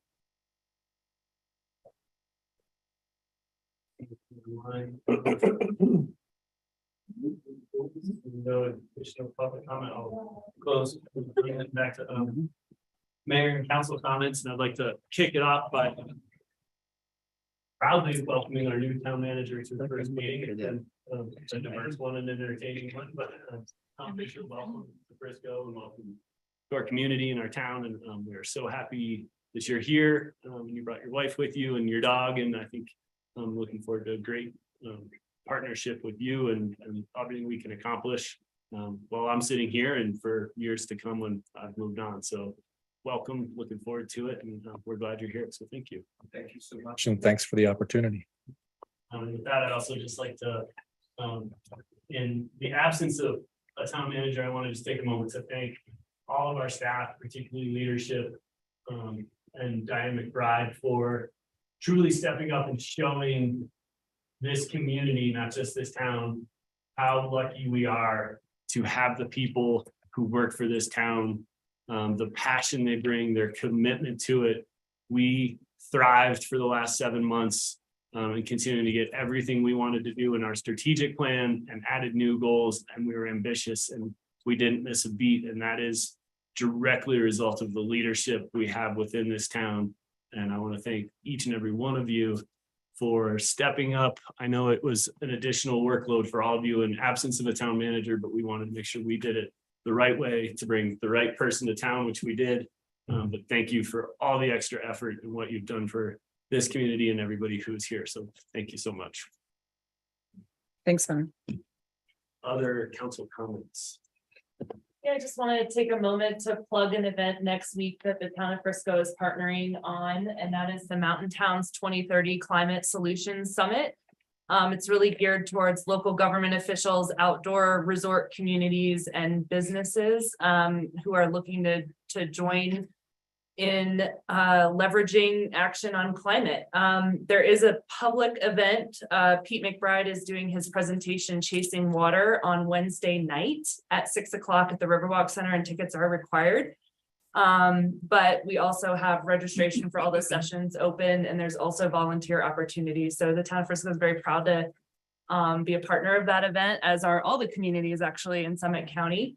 And we're looking forward to a great event. So please join us if you're able to next week. Additional comments? I can't see Andy or Liz, but I assume you'll chime in if you need to. Then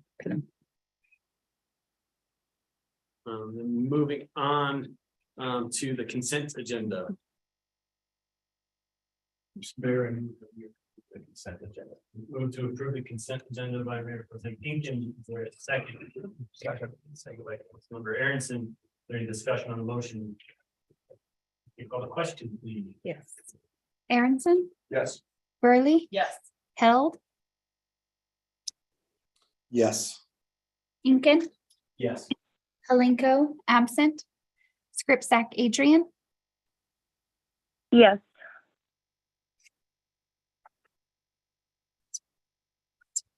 oh, Mortensen, Burley, goodness, sorry, guys, I totally left your names off here. Let me do that again, Mortensen, Yes. Burley, Oh, I think yes. okay, beautiful, You got it. thank you. Thank you. Next up is new business in this agenda, item number 1. This is an update on the short-term rental regulations and the tabling of the first reading of ordinance 22-10. I'll open up the public hearing, get over to staff. Danelle, your way up.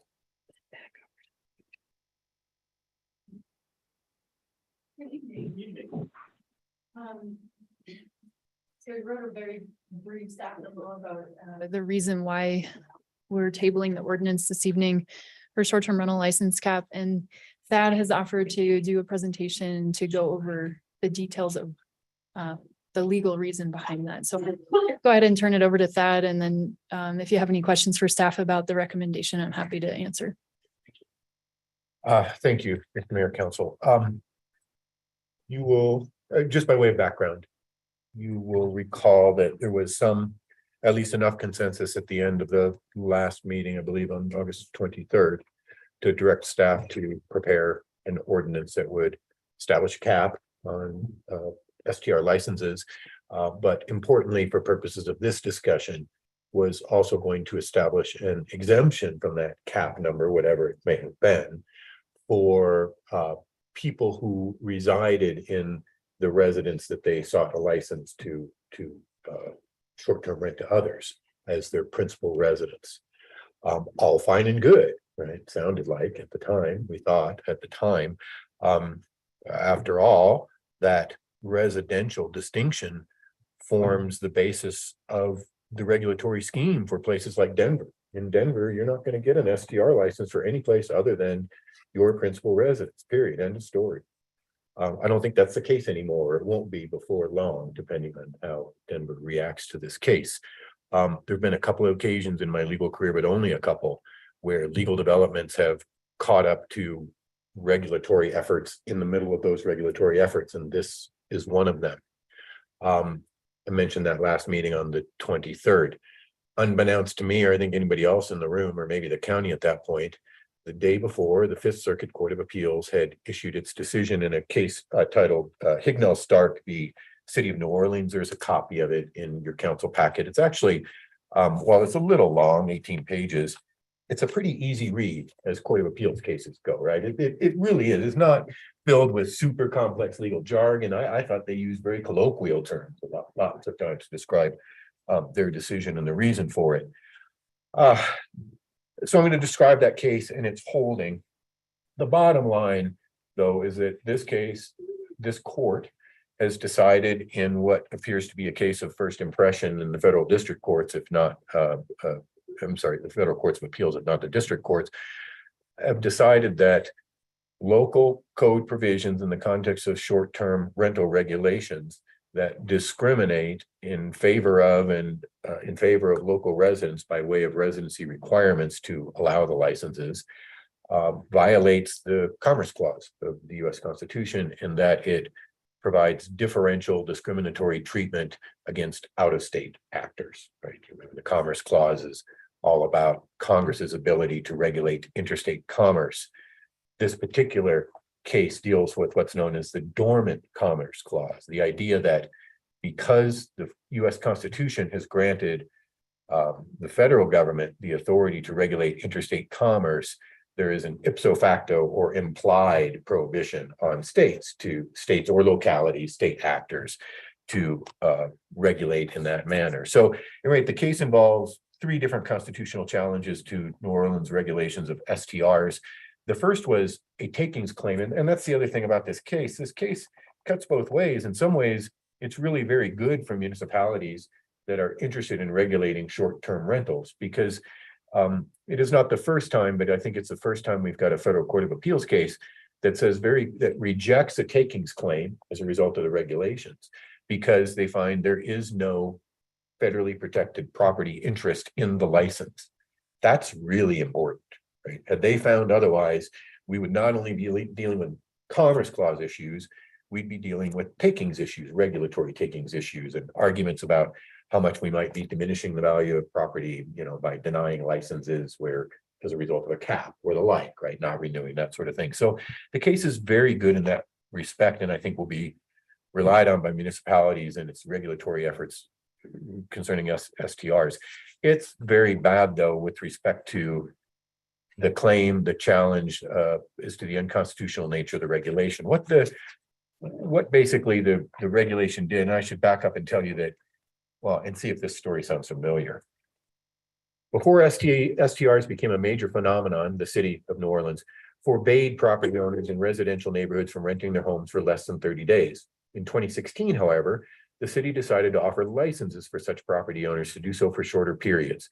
That licensing regime went into effect on April 1, 2017. So far, so familiar, kind of, right? 1 year into the initial regime, the city commissioned a study from its planning commission to reevaluate the STR policies. The study found that the rapid proliferation of STRs had brought nuisances to the city. Specifically, it discovered that STRs in residential neighborhoods had lowered residents' quality of life. Many visitors to the city who stayed in STRs were loud and did not clean up after themselves. The study also determined that the expansion of STRs into residential neighborhoods had led to a, quote, loss of neighborhood character, unquote, and it collected anecdotal evidence that the booming STR market had made housing less affordable for residents. Sounding any more familiar? The change in the city's law as a result of that study imposed a residency requirement for STRs in residential neighborhoods. That new policy provided that no person could obtain a license to own such an STR unless the property was also the owner's primary residence.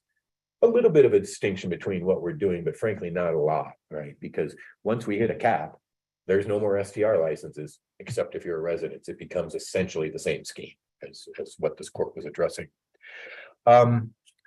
The plaintiffs were a group of property owners who wanted to either obtain STRs or who had obtained them under initial regimes that were not renewed as a result of the fact that they were not residents, right? They'd given out a lot of licenses freely without these restrictions. And then after a year of experience, set up these restrictions, and that's what was challenged. The claim, as I said, was violation of the Commerce Clause. And in addressing that claim, the court states its holding as follows. It says, two primary principles mark the boundaries of a state's authority to regulate interstate commerce. We're a state for purposes of this case, right? We're a state actor. A state, one, may not discriminate against interstate commerce, and two, may not impose undue burdens on interstate commerce. Court says, if a law discriminates against interstate commerce, it is in big trouble because, quote, a discriminatory law is virtually per se invalid. It may be upheld only if it advances a legitimate local purpose that cannot be adequately served by reasonable non-discriminatory alternatives. Say that again. So if it's discriminatory on its face, it's basically invalid unless the interest it advances cannot be served by any other regulatory alternatives. They say if there are any available alternatives for enforcing the government's legitimate policy goals, the law is unconstitutional. They say in contrast, if a law merely imposes an incidental burden on interstate commerce, it faces much smoother sailing. There, the law will be upheld unless the burden imposed upon the interstate commerce is clearly excessive in relation to the putative local benefits. What's interesting about this case is the court was on to hold that the district court held that the residency requirement discriminated against interstate commerce. That was the right call, says the court. But the court then applied the Pike test to uphold the law. That was a mistake. It should have asked whether the city had reasonable the Pike test being what is the balance between the burden on interstate commerce and the putative benefits. You see, that was a mistake. Should have asked whether the city had reasonable non-discriminatory alternatives to achieve its policy goals. The court says because there are many such alternatives, the residency requirement is unconstitutional under the Dormant Commerce Clause. It then goes on and gives about 6 or 7 pages of its reasoning in support of these conclusory statements. Also, I try and find something good in this case. The court is very specific about noting that among the reasonable alternatives that make this provision unconstitutional are new taxes. Note we've gone down that road, and they note numerical caps. They're just fine with numerical caps because they don't discriminate. Right? Same here just to somebody buying out of state. So that is the essence of the case. Where will this area of the law go from here? There's a possibility that this case could be appealed and taken up by the Supreme Court. It would be discretionary on the part of the Supreme Court. Typically, unless the Supreme Court finds some grave error or has a case it really wants to decide on, it will wait for a split in the circuits, a split in the law between the circuits. If that split comes, it will come, I predict, within the next year or two, as places like jurisdictions like Denver or others who base their entire scheme on this residential distinction or this principal residence distinction are challenged. We're in the 10th Circuit, kind of a middle of the road circuit. These regulations are prominent in California. I suspect they'll be challenged, right? We'll get a case out of that Court of Appeals, which tends to be a little more liberal. This case troubles me in that I don't see any ready means of attacking it. It's pretty well reasoned. Whether I like it or not, I'll set aside. It's pretty well reasoned. It cuts both ways. It's really not against local authority in this regard. It upholds it in some significant constitutional ways, but it does find that it violates the Commerce Clause. And for that reason, my suggestion, once I read this, I got on the phone and said, well, I think we need to pull this ordinance and rethink whether there's going to be an exemption, and if so, what its nature might be. Because it can't be this. At least my recommendation would be, if it is this right now, it will subject our regulation to challenge that right now. The only available federal case law is very much against us. My recommendation is always on things like this: let the Denvers of the world fight this fight. It's going to be a long one. It'll be a couple of years before that case is resolved and we have another Circuit Court of Appeals decision. With that, I'm happy to answer any questions. I see Counselor Aaron is writing notes. I just have one of a clarification, which is fundamentally what this does is it strengthens our ability legally to institute a cap. And it weakens or eliminates our ability to have a primary residence exemption. right? Agreed, both counts, yes. Okay, it does both of those things. Then I get it. Other questions for that? Liz or Andy, you guys just need to chime in. There we go. If you have questions.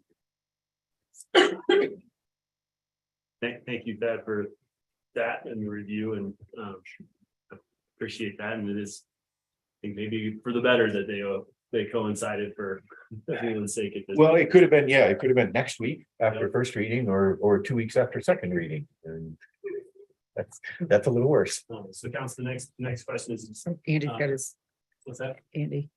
Oh, go ahead. Yeah, sorry. if I could jump in, sorry. Something. Thad, this is just like a little bit off topic, but it's going to be coming down the pike, and maybe you can at least just start thinking where the distinction for inclusionary zoning is legal or not. I would definitely like to hear that. I can give you about 2 minutes on inclusionary zoning right now. We'll get there when we bring that up for code. That's fine. All right. But yeah. It's not a happy discussion. It's full of uncertainty.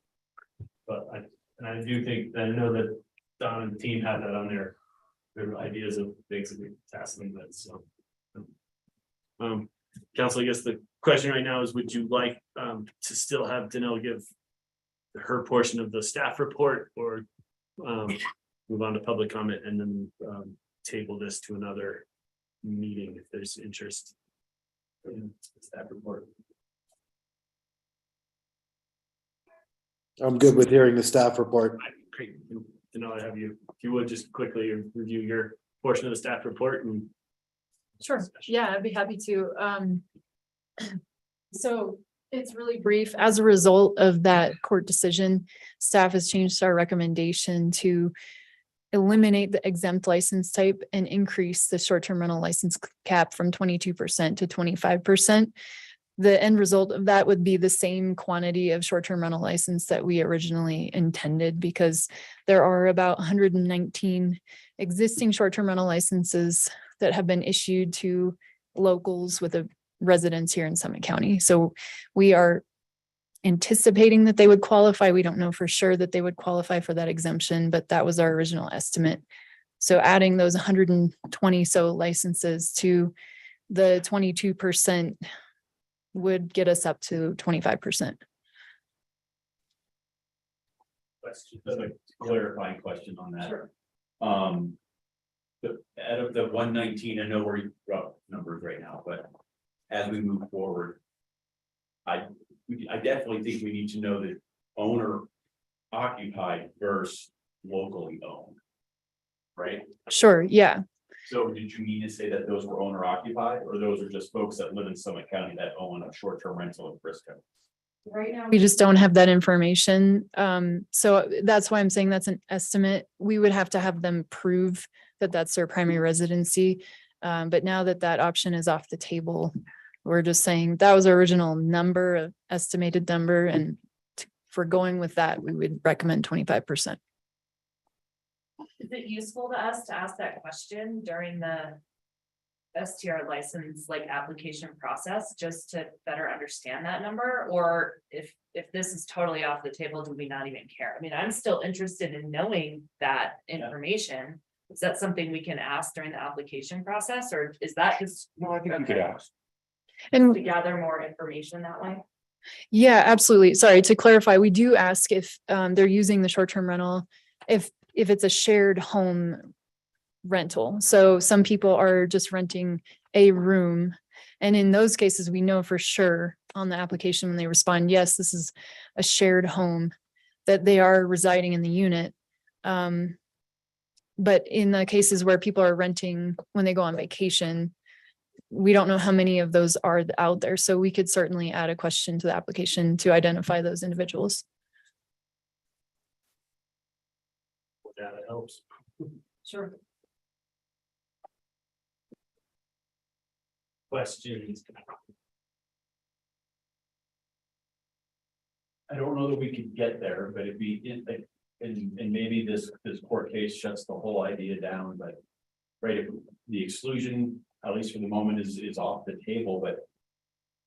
Again, knowing working families and working folks in our community who need these licenses to live here. Is there a way to have a prioritization and or I don't know what that looks like, because if you hit the cap, you hit the cap, but it doesn't seem right to give whomever this person is, who's not going to use the license, when someone who needs it to live in this community can't get it. That comes back to what we're trying to do here is to sustain our community character. Sarah was just coming up to say that we have 24 of those situations where the home is shared. They're living in it and renting a room out.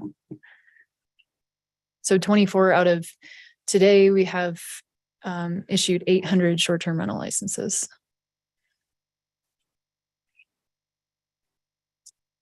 What is, sorry, and what is 25% of our, what's the number? Like, It would be 900. Mhm.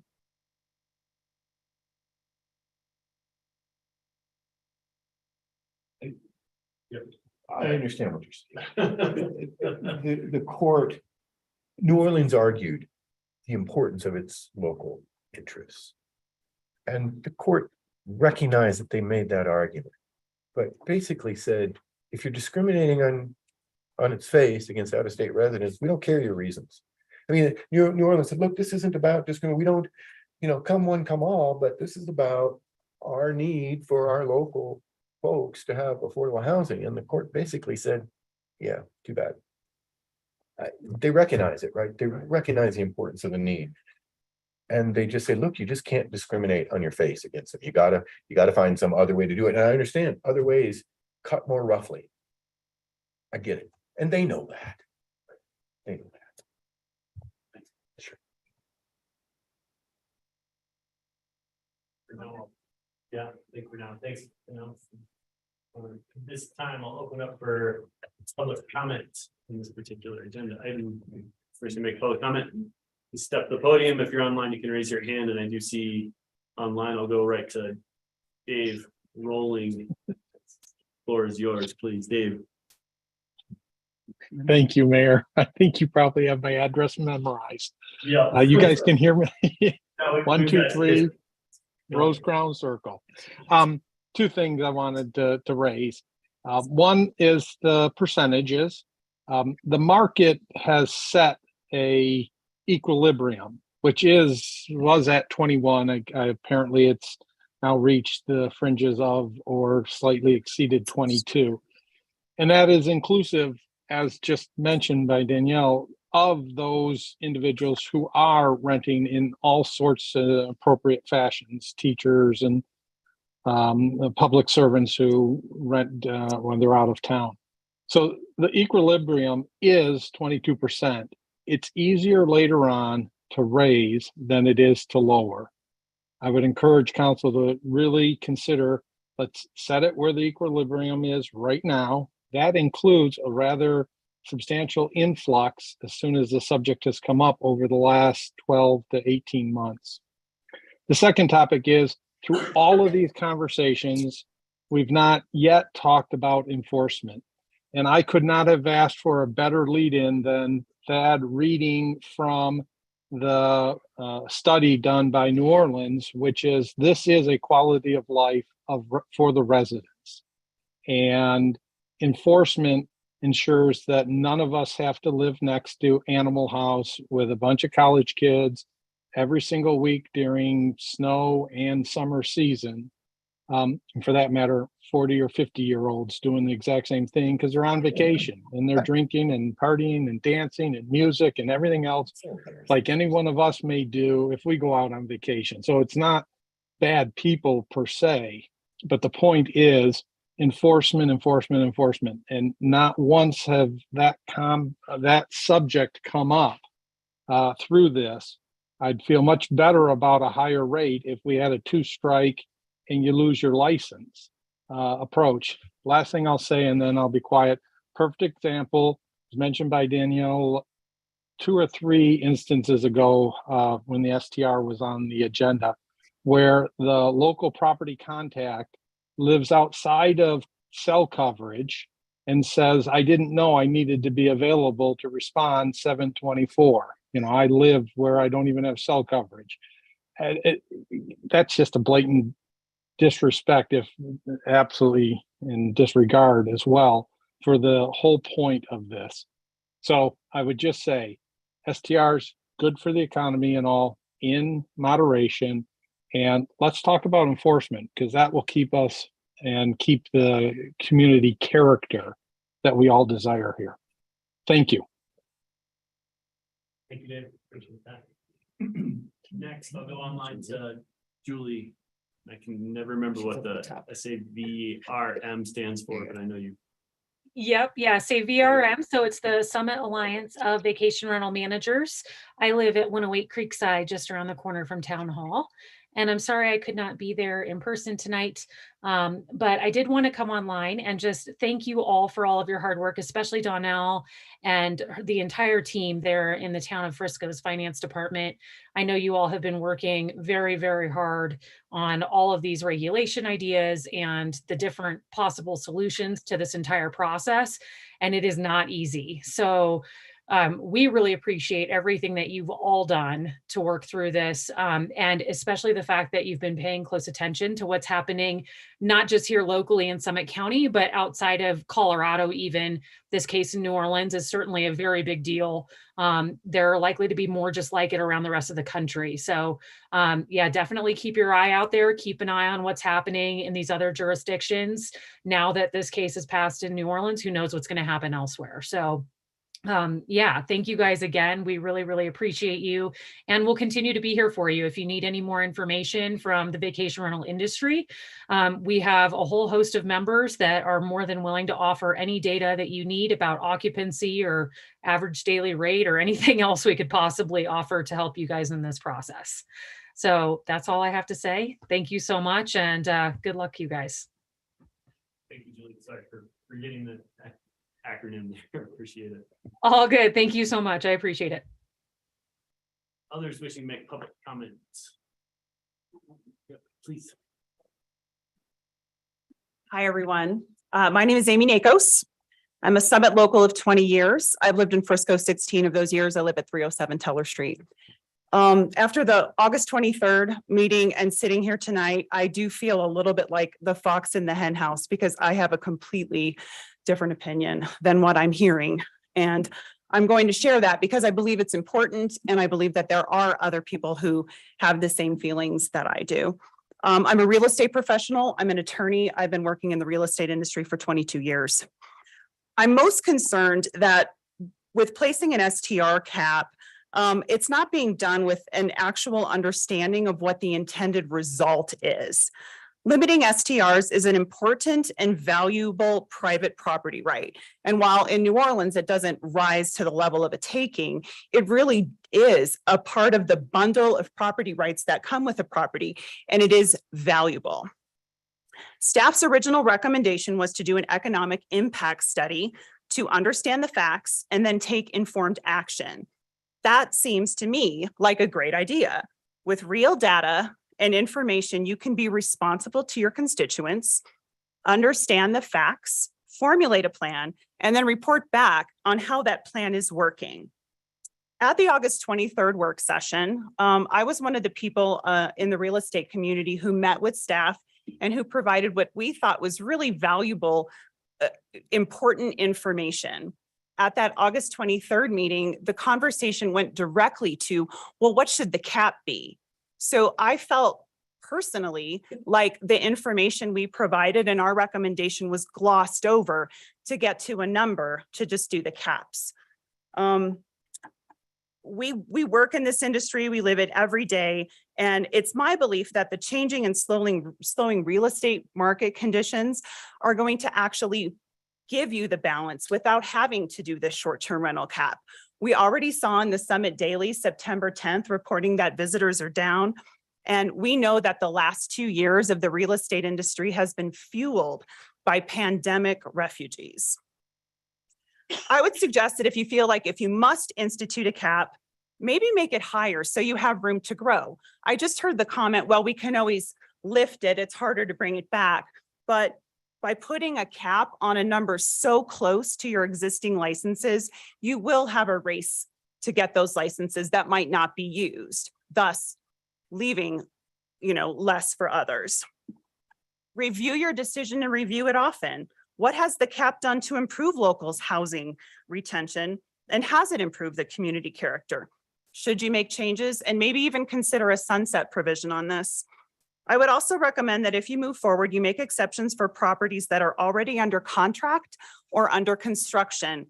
We have many people with non-refundable money in escrow that may have relied on the ability to do a short-term rental.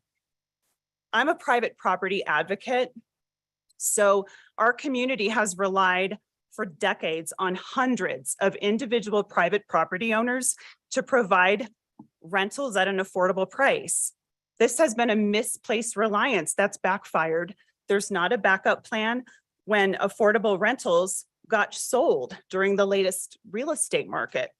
I applaud the town's new apartment initiatives, which is, I think, the greatest solution. And I love that you guys are doing that and using those plots of land to accomplish that. But punishing current and future private property owners by removing an important property right and devaluing their real estate is not a solution. Finally, I welcome future collaboration. If you've received 2 letters from me so far, totaling probably 6 or 7 pages, but if I can provide you with any data or information, I'm happy to be a resource. Thank you.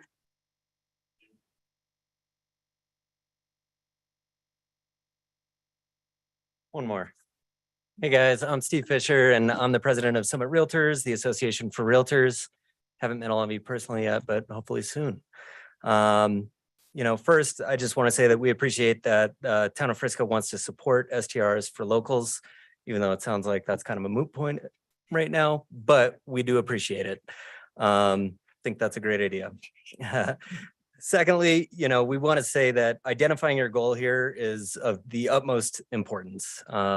Something that I think a lot of the other towns are lacking is a definitive goal with this other than personal emotions. We definitely want to make sure that everybody's held accountable to what these goals are, and moving forward, it's something that you can adjust as time goes on.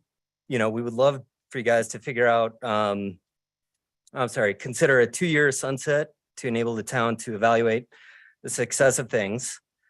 We think that way you can either raise or lower the cap, whatever, the market is doing.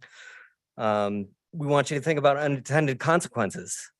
There are places like Cape Cod that implemented similar STR restrictions, and the exact opposite of what you're hoping to do occurred. Billionaires bought out the millionaires. Homes are sitting empty. Workforce is literally bussed in from other locations. So it really makes a lot of sense for you guys to understand not just mountain resort communities, but other resort, beach, Cape Cod, similar areas that have implemented these regulations and restrictions that haven't necessarily backfired, but have not achieved the goals that they're looking for.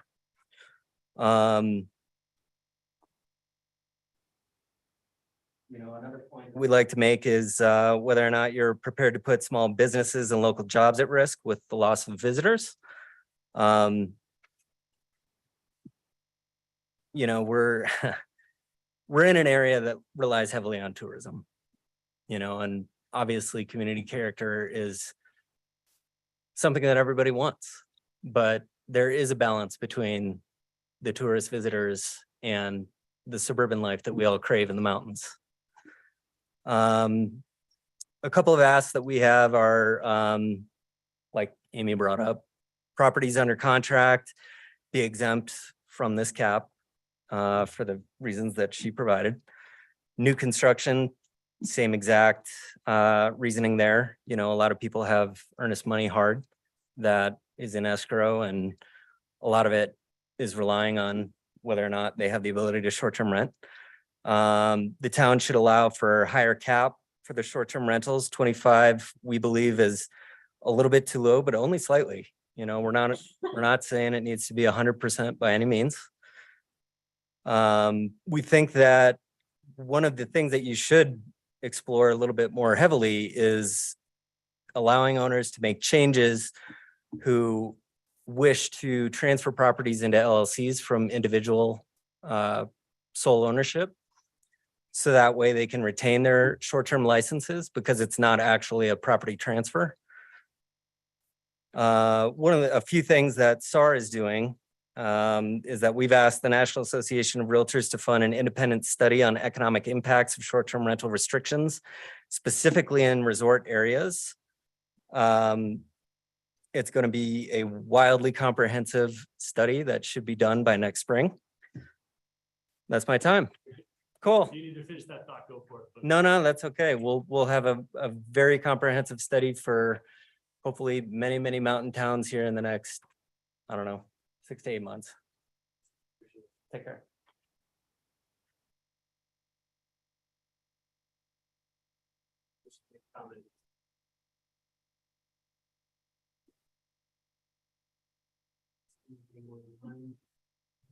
This evening.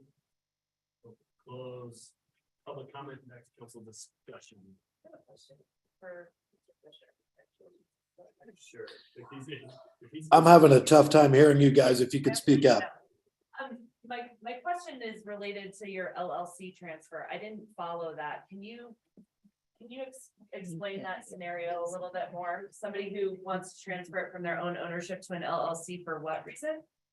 So many folks transfer properties from individual ownership into LLCs or trusts.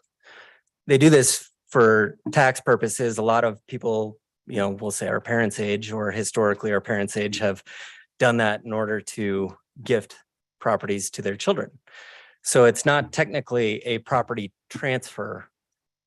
It's just a quitclaim deed transfer in the real estate world. So theoretically, the license shouldn't go away when it remains in the family. Yeah. Yeah, absolutely. It is a transfer of a beneficial interest, though. You'd acknowledge that, right? Sure. Thank you. And you would also acknowledge ease with which you can transfer those beneficial interests within the LLC by selling interest in the LLC and effectively overcome the limitation. Yes, but you're thinking about it the opposite way. I'm thinking about how it's going to be gained. I understand your goal and I understand how it will be gained as well. So, and I'm trying to understand how to stop that gaming. Right. Just since we do have folks online who can't hear because you're in the crowd, we're hearing that, but I appreciate that. We'll bring it back to council discussion. Any follow-up thoughts? If not, as listed in the staff report, we'll table this to, I believe we have this on the next agenda, correct? Are we not discussing it all? No, go ahead, Andy. That's what I'm saying is if we'll discuss now and then we can move on to, so go for it. Yeah, great, thanks. Sorry, I'm just having a hard time hearing you. Sorry, yeah. Yeah. I just wanted to reiterate a little bit of that there, and I'm glad everyone got up who did. I've definitely met a number of different real estate agents over the last couple of weeks, and not only real estate agents, but property managers. And, we have potentially missed getting much of the public to weigh in on this. I felt that on the last meeting, when we were supposed to be doing work session and discussing this, we ran into ordinance pretty darn quick just because we picked a number. And, from a very wise council member once said, fast legislation is bad legislation. And, sorry, Andy. You know, I feel like we did.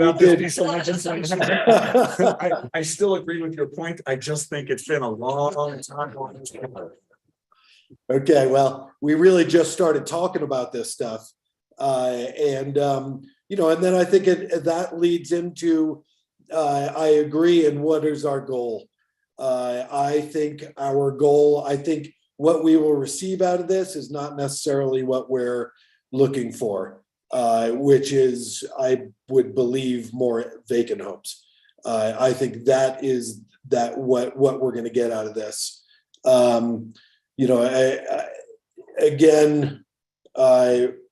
Saying that we're already at the cap, being able to raise it or being able to lower it, I don't personally see why it would be that much more difficult to, allow more or allow less once you've, reached your cap. With that, sorry, I'm just pulling up some notes here.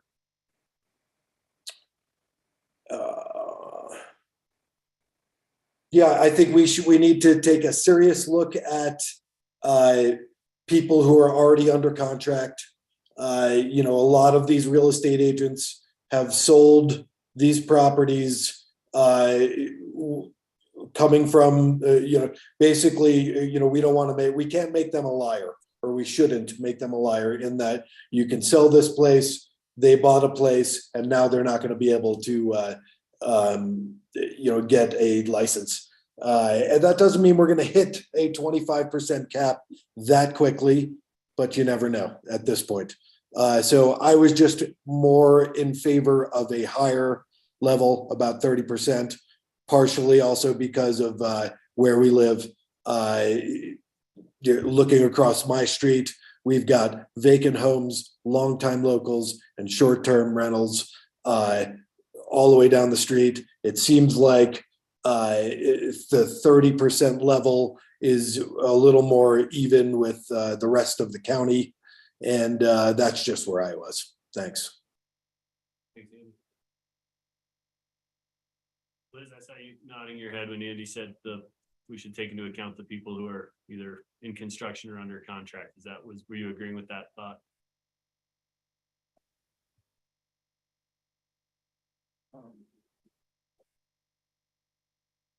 I didn't. Could you say that again? I just thought you noticed that you shook your head fairly agreeingly with Andy when he said that we should take into account the people who are building or under contract for purchase right now. I just wonder if that was something you agreed with and supported. I do. I agree with that, and I support that. I as well have been spending a fair amount of time with property management companies and realtors, and I do think folks that are under contract or in the process of construction, I'm curious, like, what is that number in Frisco anyway? How many licenses would that really be? And is that something that we can genuinely accommodate? Because I think overall, like, that just seems fair to me. I'm interested in knowing, like, how many licenses would that really add up to be, and putting that into whatever percentage we are moving towards. It would be okay with me to add that. And I don't know, I've been doing a little bit of research on different cities and municipalities that, are wrangling with their process of short-term rental licenses. And, there was one that kind of was interesting. I think it was like Huntington Beach or something. And this was going to a public comment from David Rowling, which was about this particular city made it part of their license application process where you would notify your neighbors that you were applying for a short-term rental license, just so your neighbors were aware. And I don't know if that's something that would apply to our town and our community, if that would be an important piece. But I think in some instances, it might be helpful as far as like some of that enforcement stuff and just letting your neighbors know or having a conversation. And yeah, I think those are like two things that I've been really thinking about a lot. And I'll let you guys go.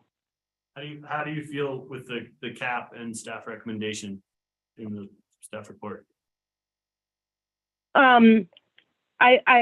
I would say the only part is that the amount of people that are currently under contract or within the construction process.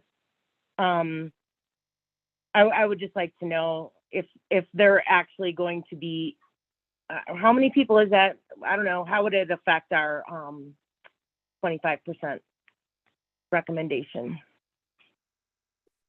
Thank you. Don't you know about how many are under? Just thinking about projects that are under construction right now that have active building permits. You could think of 5, 10, 17, 21, just in 4 different projects offhand. So I'm guessing that number under construction, active building permits is going to be somewhere 25 to 30. But some of those are multi-unit. No, that's counting up all. That's all the units together. Okay. It's roughly 25 to 30 under construction currently.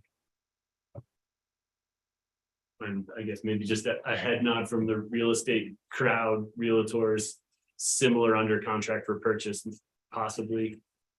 I just ran a search and there's 35 under contract right now. In Frisco. I don't know. Those are probably under construction. Some are under construction, but I don't know if that includes the unincorporated. Yeah, so somewhere. Oh, close to yeah, that okay. 35. 25 There to could be some 35. overlap, some not quite, some maybe not in our jurisdiction. Okay. Not a huge number. 50. It's not tipping the scale. I don't have to the question you've asked, I don't have a problem if we make equitable owners eligible to buy a short-term rental license. You know, if you're under contract and you want to come in and pay the fee. Yeah.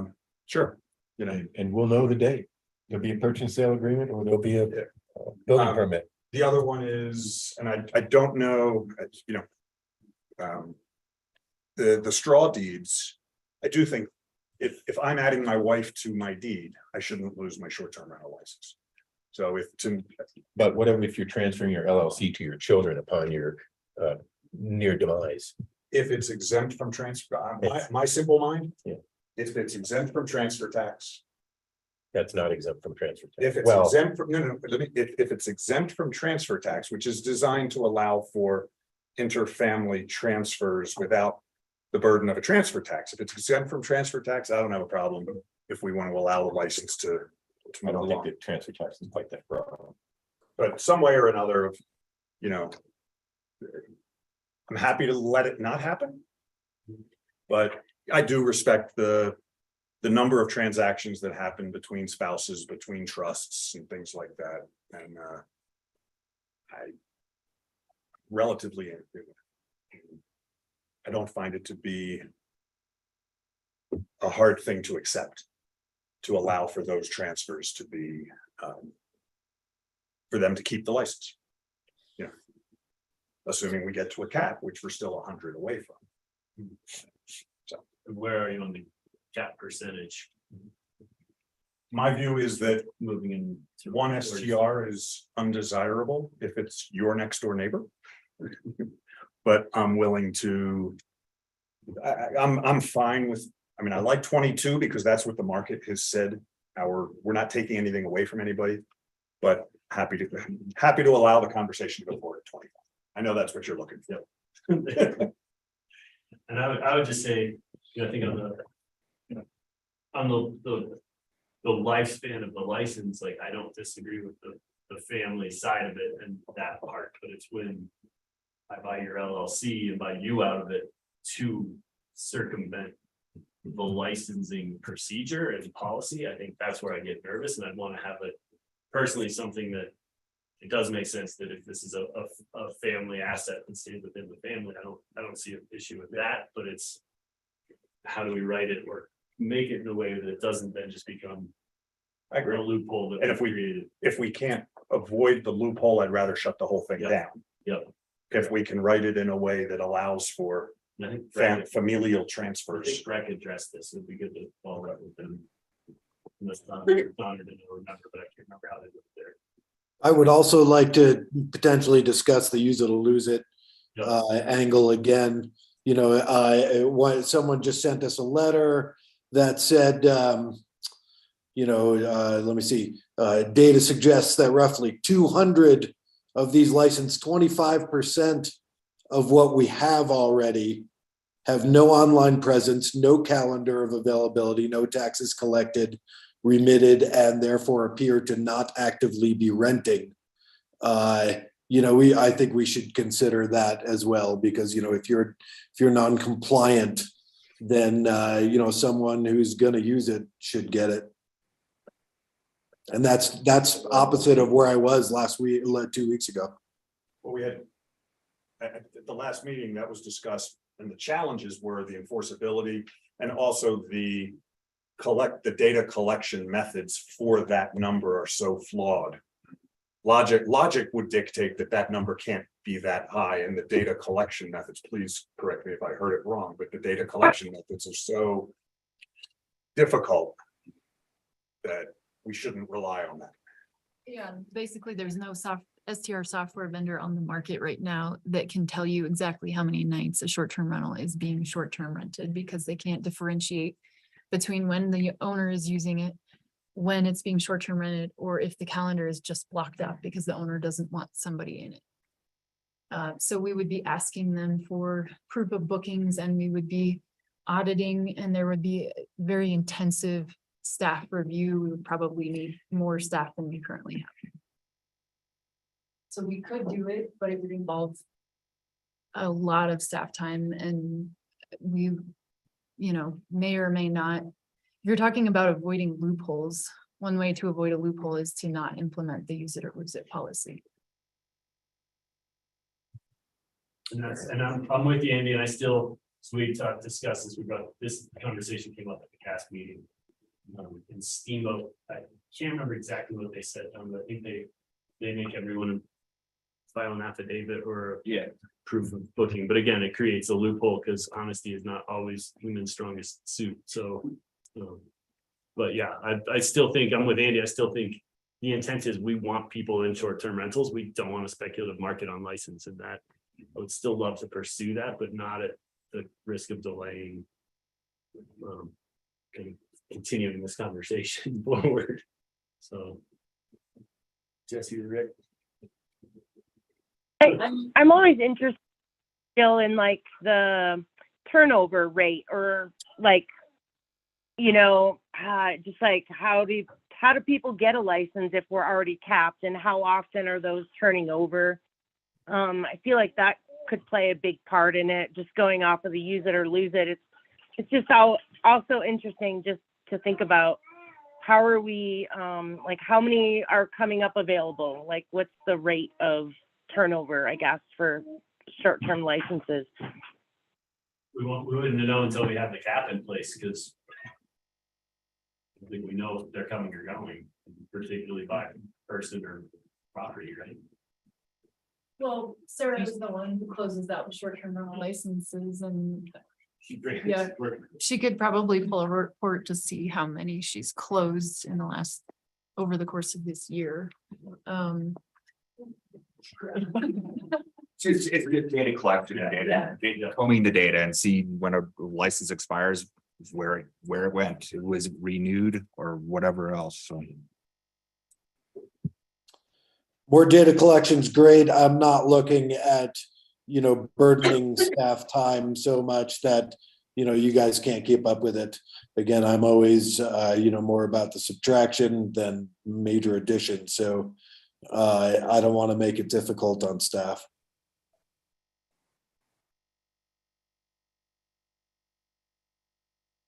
For the purposes of this conversation, I'm comfortable with the 25%. I like the percentage as a form of a cap instead of an absolute number, because it can grow with the infill and the redevelopment that we have. I'm kind of with Andy in the sense that about the transferability, like that really kind of intrigues me, and I can see a lot of I can see that being accommodating if we can do it without opening up more loopholes, but similarly, let's not go down that road if it's gonna cause nothing but problems. Everything has unintended consequences, and to be fearful of that and not take action is not suitable for our community. And so I think we've landed at a pretty decent number. And I am very, of course, disappointed in the circuit case that, because really for me, the primary residence was really, you know, a goal of mine, because that was really solving, in my mind, the biggest need that we have. And so to continue to explore what we can do to help locals in that respect. But having said that, I think that this is a good step forward. And I don't know that we need sunset clauses in order to reevaluate this program. I mean, this is something. Am I wrong? That, okay. Correct me if I'm wrong there, but of course, we will be, you know, looking for trends, understanding the data. And, you know, I'm not too prideful to say this isn't working, we need to go back to the drawing board. But I do think that we need to take action, and I feel like 25% is reasonable. And if I could, just one more thing real quick, sorry.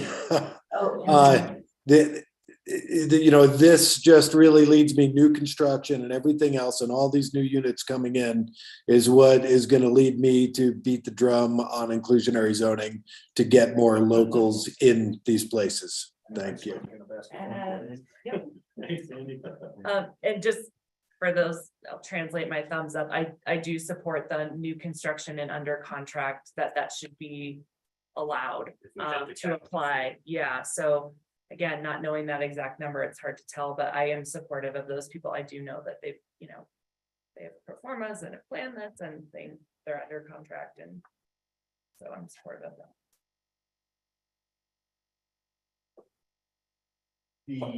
It's my understanding that we were never going to see an ordinance without the folks who were already having under contract, under construction. It was always that was gonna come. I mean, that staffing at that. We spent a lot of time on that. The 25%, I'm okay going forward with that number, but I'd like to see more, because once we see what those other licenses that are going to be part of this new number is, like, how close are we going to be? Is it? So I'd like to have the opportunity to look at, you know, is 30% the spot, you know, is it, or is it 25? I'd like to have the ability to, which we do, right, to look at that. So as far as just continuing this conversation, I'm fine to see that, but I'd like to see where we end up, right? We're 100 away now from the 22, right? If we go to 25, what does that look like? And then how many more of those, right? It's 24 is the owner occupied, but those are loose numbers. I'd like to just get tighter numbers on that to see what the actual number is. And then to me, the LLC just sounds like you're passing on your hotel in Frisco to your family. And I'm not saying that families shouldn't be able to do what they want with their property. That's not the point. But if it's something other than, I don't know what that loophole looks like. So I'd like to hear more about that, because I understand the LLCs that I'm familiar with are when a group has one and they own multiple properties, and that's how that works. The individual family transfers, I'd like to hear more about. And just to weigh in, I think we're all pretty close to where we want to be. I'm good with the 25% for bring that back to the first reading. Obviously, we know that conversation. I think it seems like we're good now with real time numbers the best we can with Sarah's crunching away. But I think as we get definitely to first reading, any more information, and as we move to second reading, it'll be really important where we are and where we think we are at. And I think that's when we need to put a date on when you were under contract or when your building permit was or what that is. Because otherwise that could go and stretch. And I'm saying we need to make something definitive on what that timeline is. But I think it sounds like coming back for first reading with the 25%. I think we'll see where Thad can maybe work up and I do know a few communities have addressed the transfer of. On that issue, if I can, for just a second, to address Counselor Harrison's point. Code section 160-15 provides the current exemptions from the transfer tax. It considers a variety of situations in which transfer interests might be made between related corporations or related parties.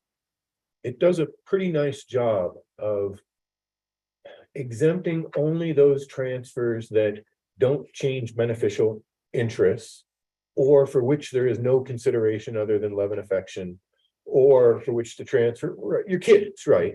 Or where the transfer is being executed pursuant to will or court order or the like. So it allows those family transfers, but it's very particular about those family transfers. Even if it says for example, any transfer between the same parties creating or terminating a co-ownership in real property, that's exempted, right? Makes sense, you were co-owner, whatever. However, if additional consideration or value is paid in connection with such creation or termination, the fee shall apply and be based upon the additional consideration. So the idea is where you have real interfamily transfers without consideration, it allows it. But it doesn't allow those transfers where there are either consideration given or change of beneficial interest in the context of corporations. That's subsection F, if anybody's taking notes, 160-15, F as in Frank. Talks about mergers, consolidations of corporations, transfers from parents to things like. It exempts all of it unless there is a change in beneficial ownership or unless there's additional consideration paid. Right now, what everybody should be aware of is that licenses do not transfer with title to property. Licenses under our current code are personal to the individual. When the property changes hands, new application. The answer to that question is when the property change under a current, unless you were to change this, right, it's going to turn over every time the property changes hands in a way that isn't exempted in some way and become an available license. That's the answer to the question. You want to do otherwise, you might start to create property interests that Attorney Nakos argues exists presently. It doesn't presently, but you could create one if you're not careful. I guess that's my point.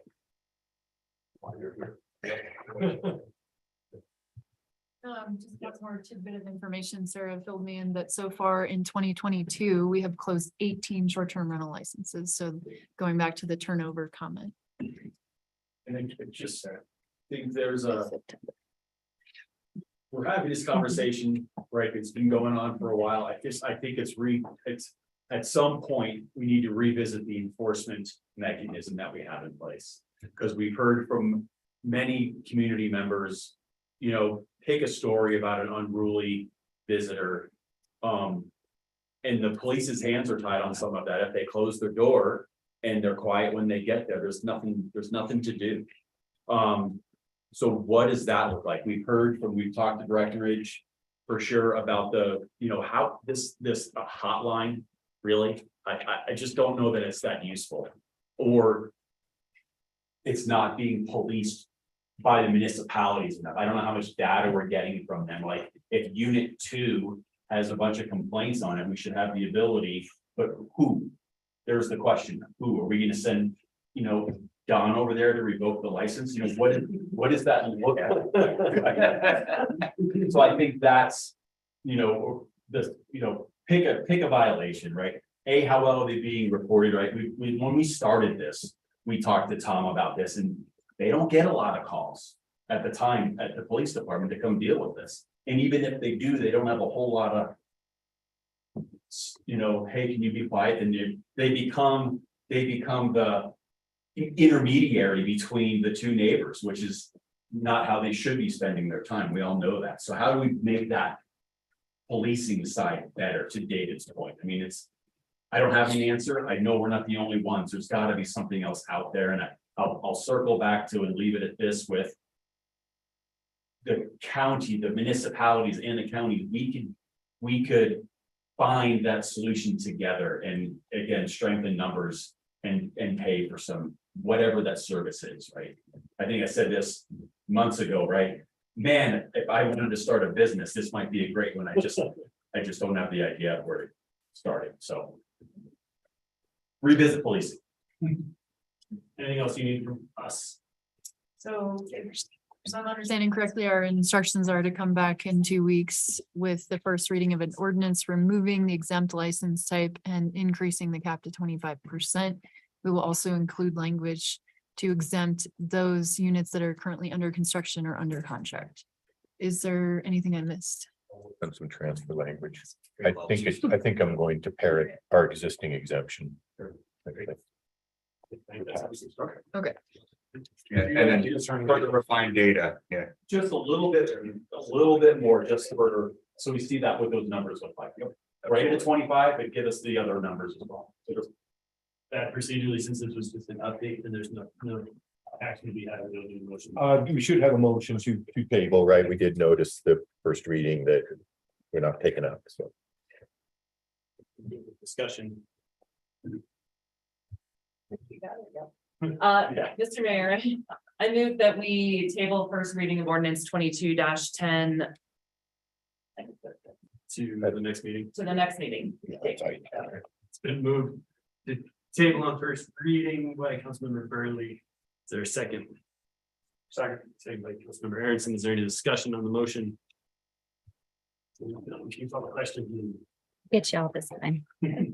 Burley, Yes. Held, Yes, to move it to the next meeting. Correct. So Incan, Yes. Palenko absent, Scripsack Adrian, Yes. Mortensen, yes. Aronson. Yes. Thank you. Thank you. Thanks everyone for joining us tonight. Participating.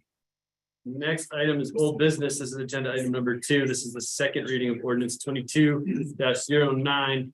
Ordinance amending the 2022 annual budget by revising certain revenues and appropriations and appropriating additional sums of money in the capital improvement fund and the SCHA 5A fund, each for the purpose set forth here. And I'll open the public hearing, turn over to staff.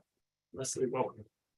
Hey, Mayor and Council, as you're familiar with from the first reading, from time to time, we do find the need to amend the budget by adding additional appropriations in the form of expenditures, but also in this case, some revenues are also being added to the budget within the capital fund as well as the housing fund, also known as the SCHA 5A fund. Are there any questions I can answer about the particular appropriations that are being requested? Questions? None? Public comment? There was some public comments on this agenda item. Hands raised online.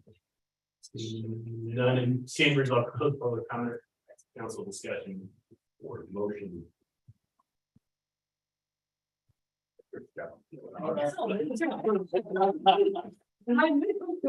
Then we approve on second reading ordinance 22-09. It's been moved to approve by Councilmember Burley. Is there a second? Second, Councilmember Harrison. The motion. Call the question, please. Certainly. Held, Yes. Incan, Yes. Palenko absent, Scripsack Adrian, Yes. Mortensen, Yes. Aronson, Yes. Burley. Yes. Thank you. Next up this evening is an executive session. Okay, we'll just enter into that.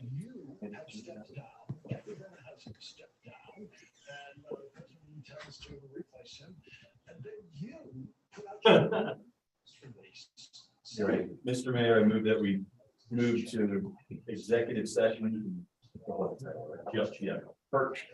Pursuant to CR as section 24-6-402 parentheses A concerning the potential lease of town property and 24-6-402 parentheses E concerning matters subject to negotiation to discuss proposal for the lease to and use by a third party of town-owned property located at 102 School Road for cellular communication purposes. Move, enter into executive session. Is there a second? Second. It was updated today. Discussion of the motion. Question. Yes, Incan, Yes. Malenko absent, Scripsack Adrian, Yes. Mortensen, Yes. Aaronson, Yes. Burley, Yes. Held.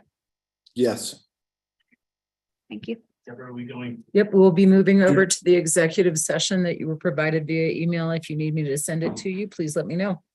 We'll also take 5 minutes to give you time, log in, use the restroom, and then we'll be back. So stop video, not here first, but on the other one first. Yep.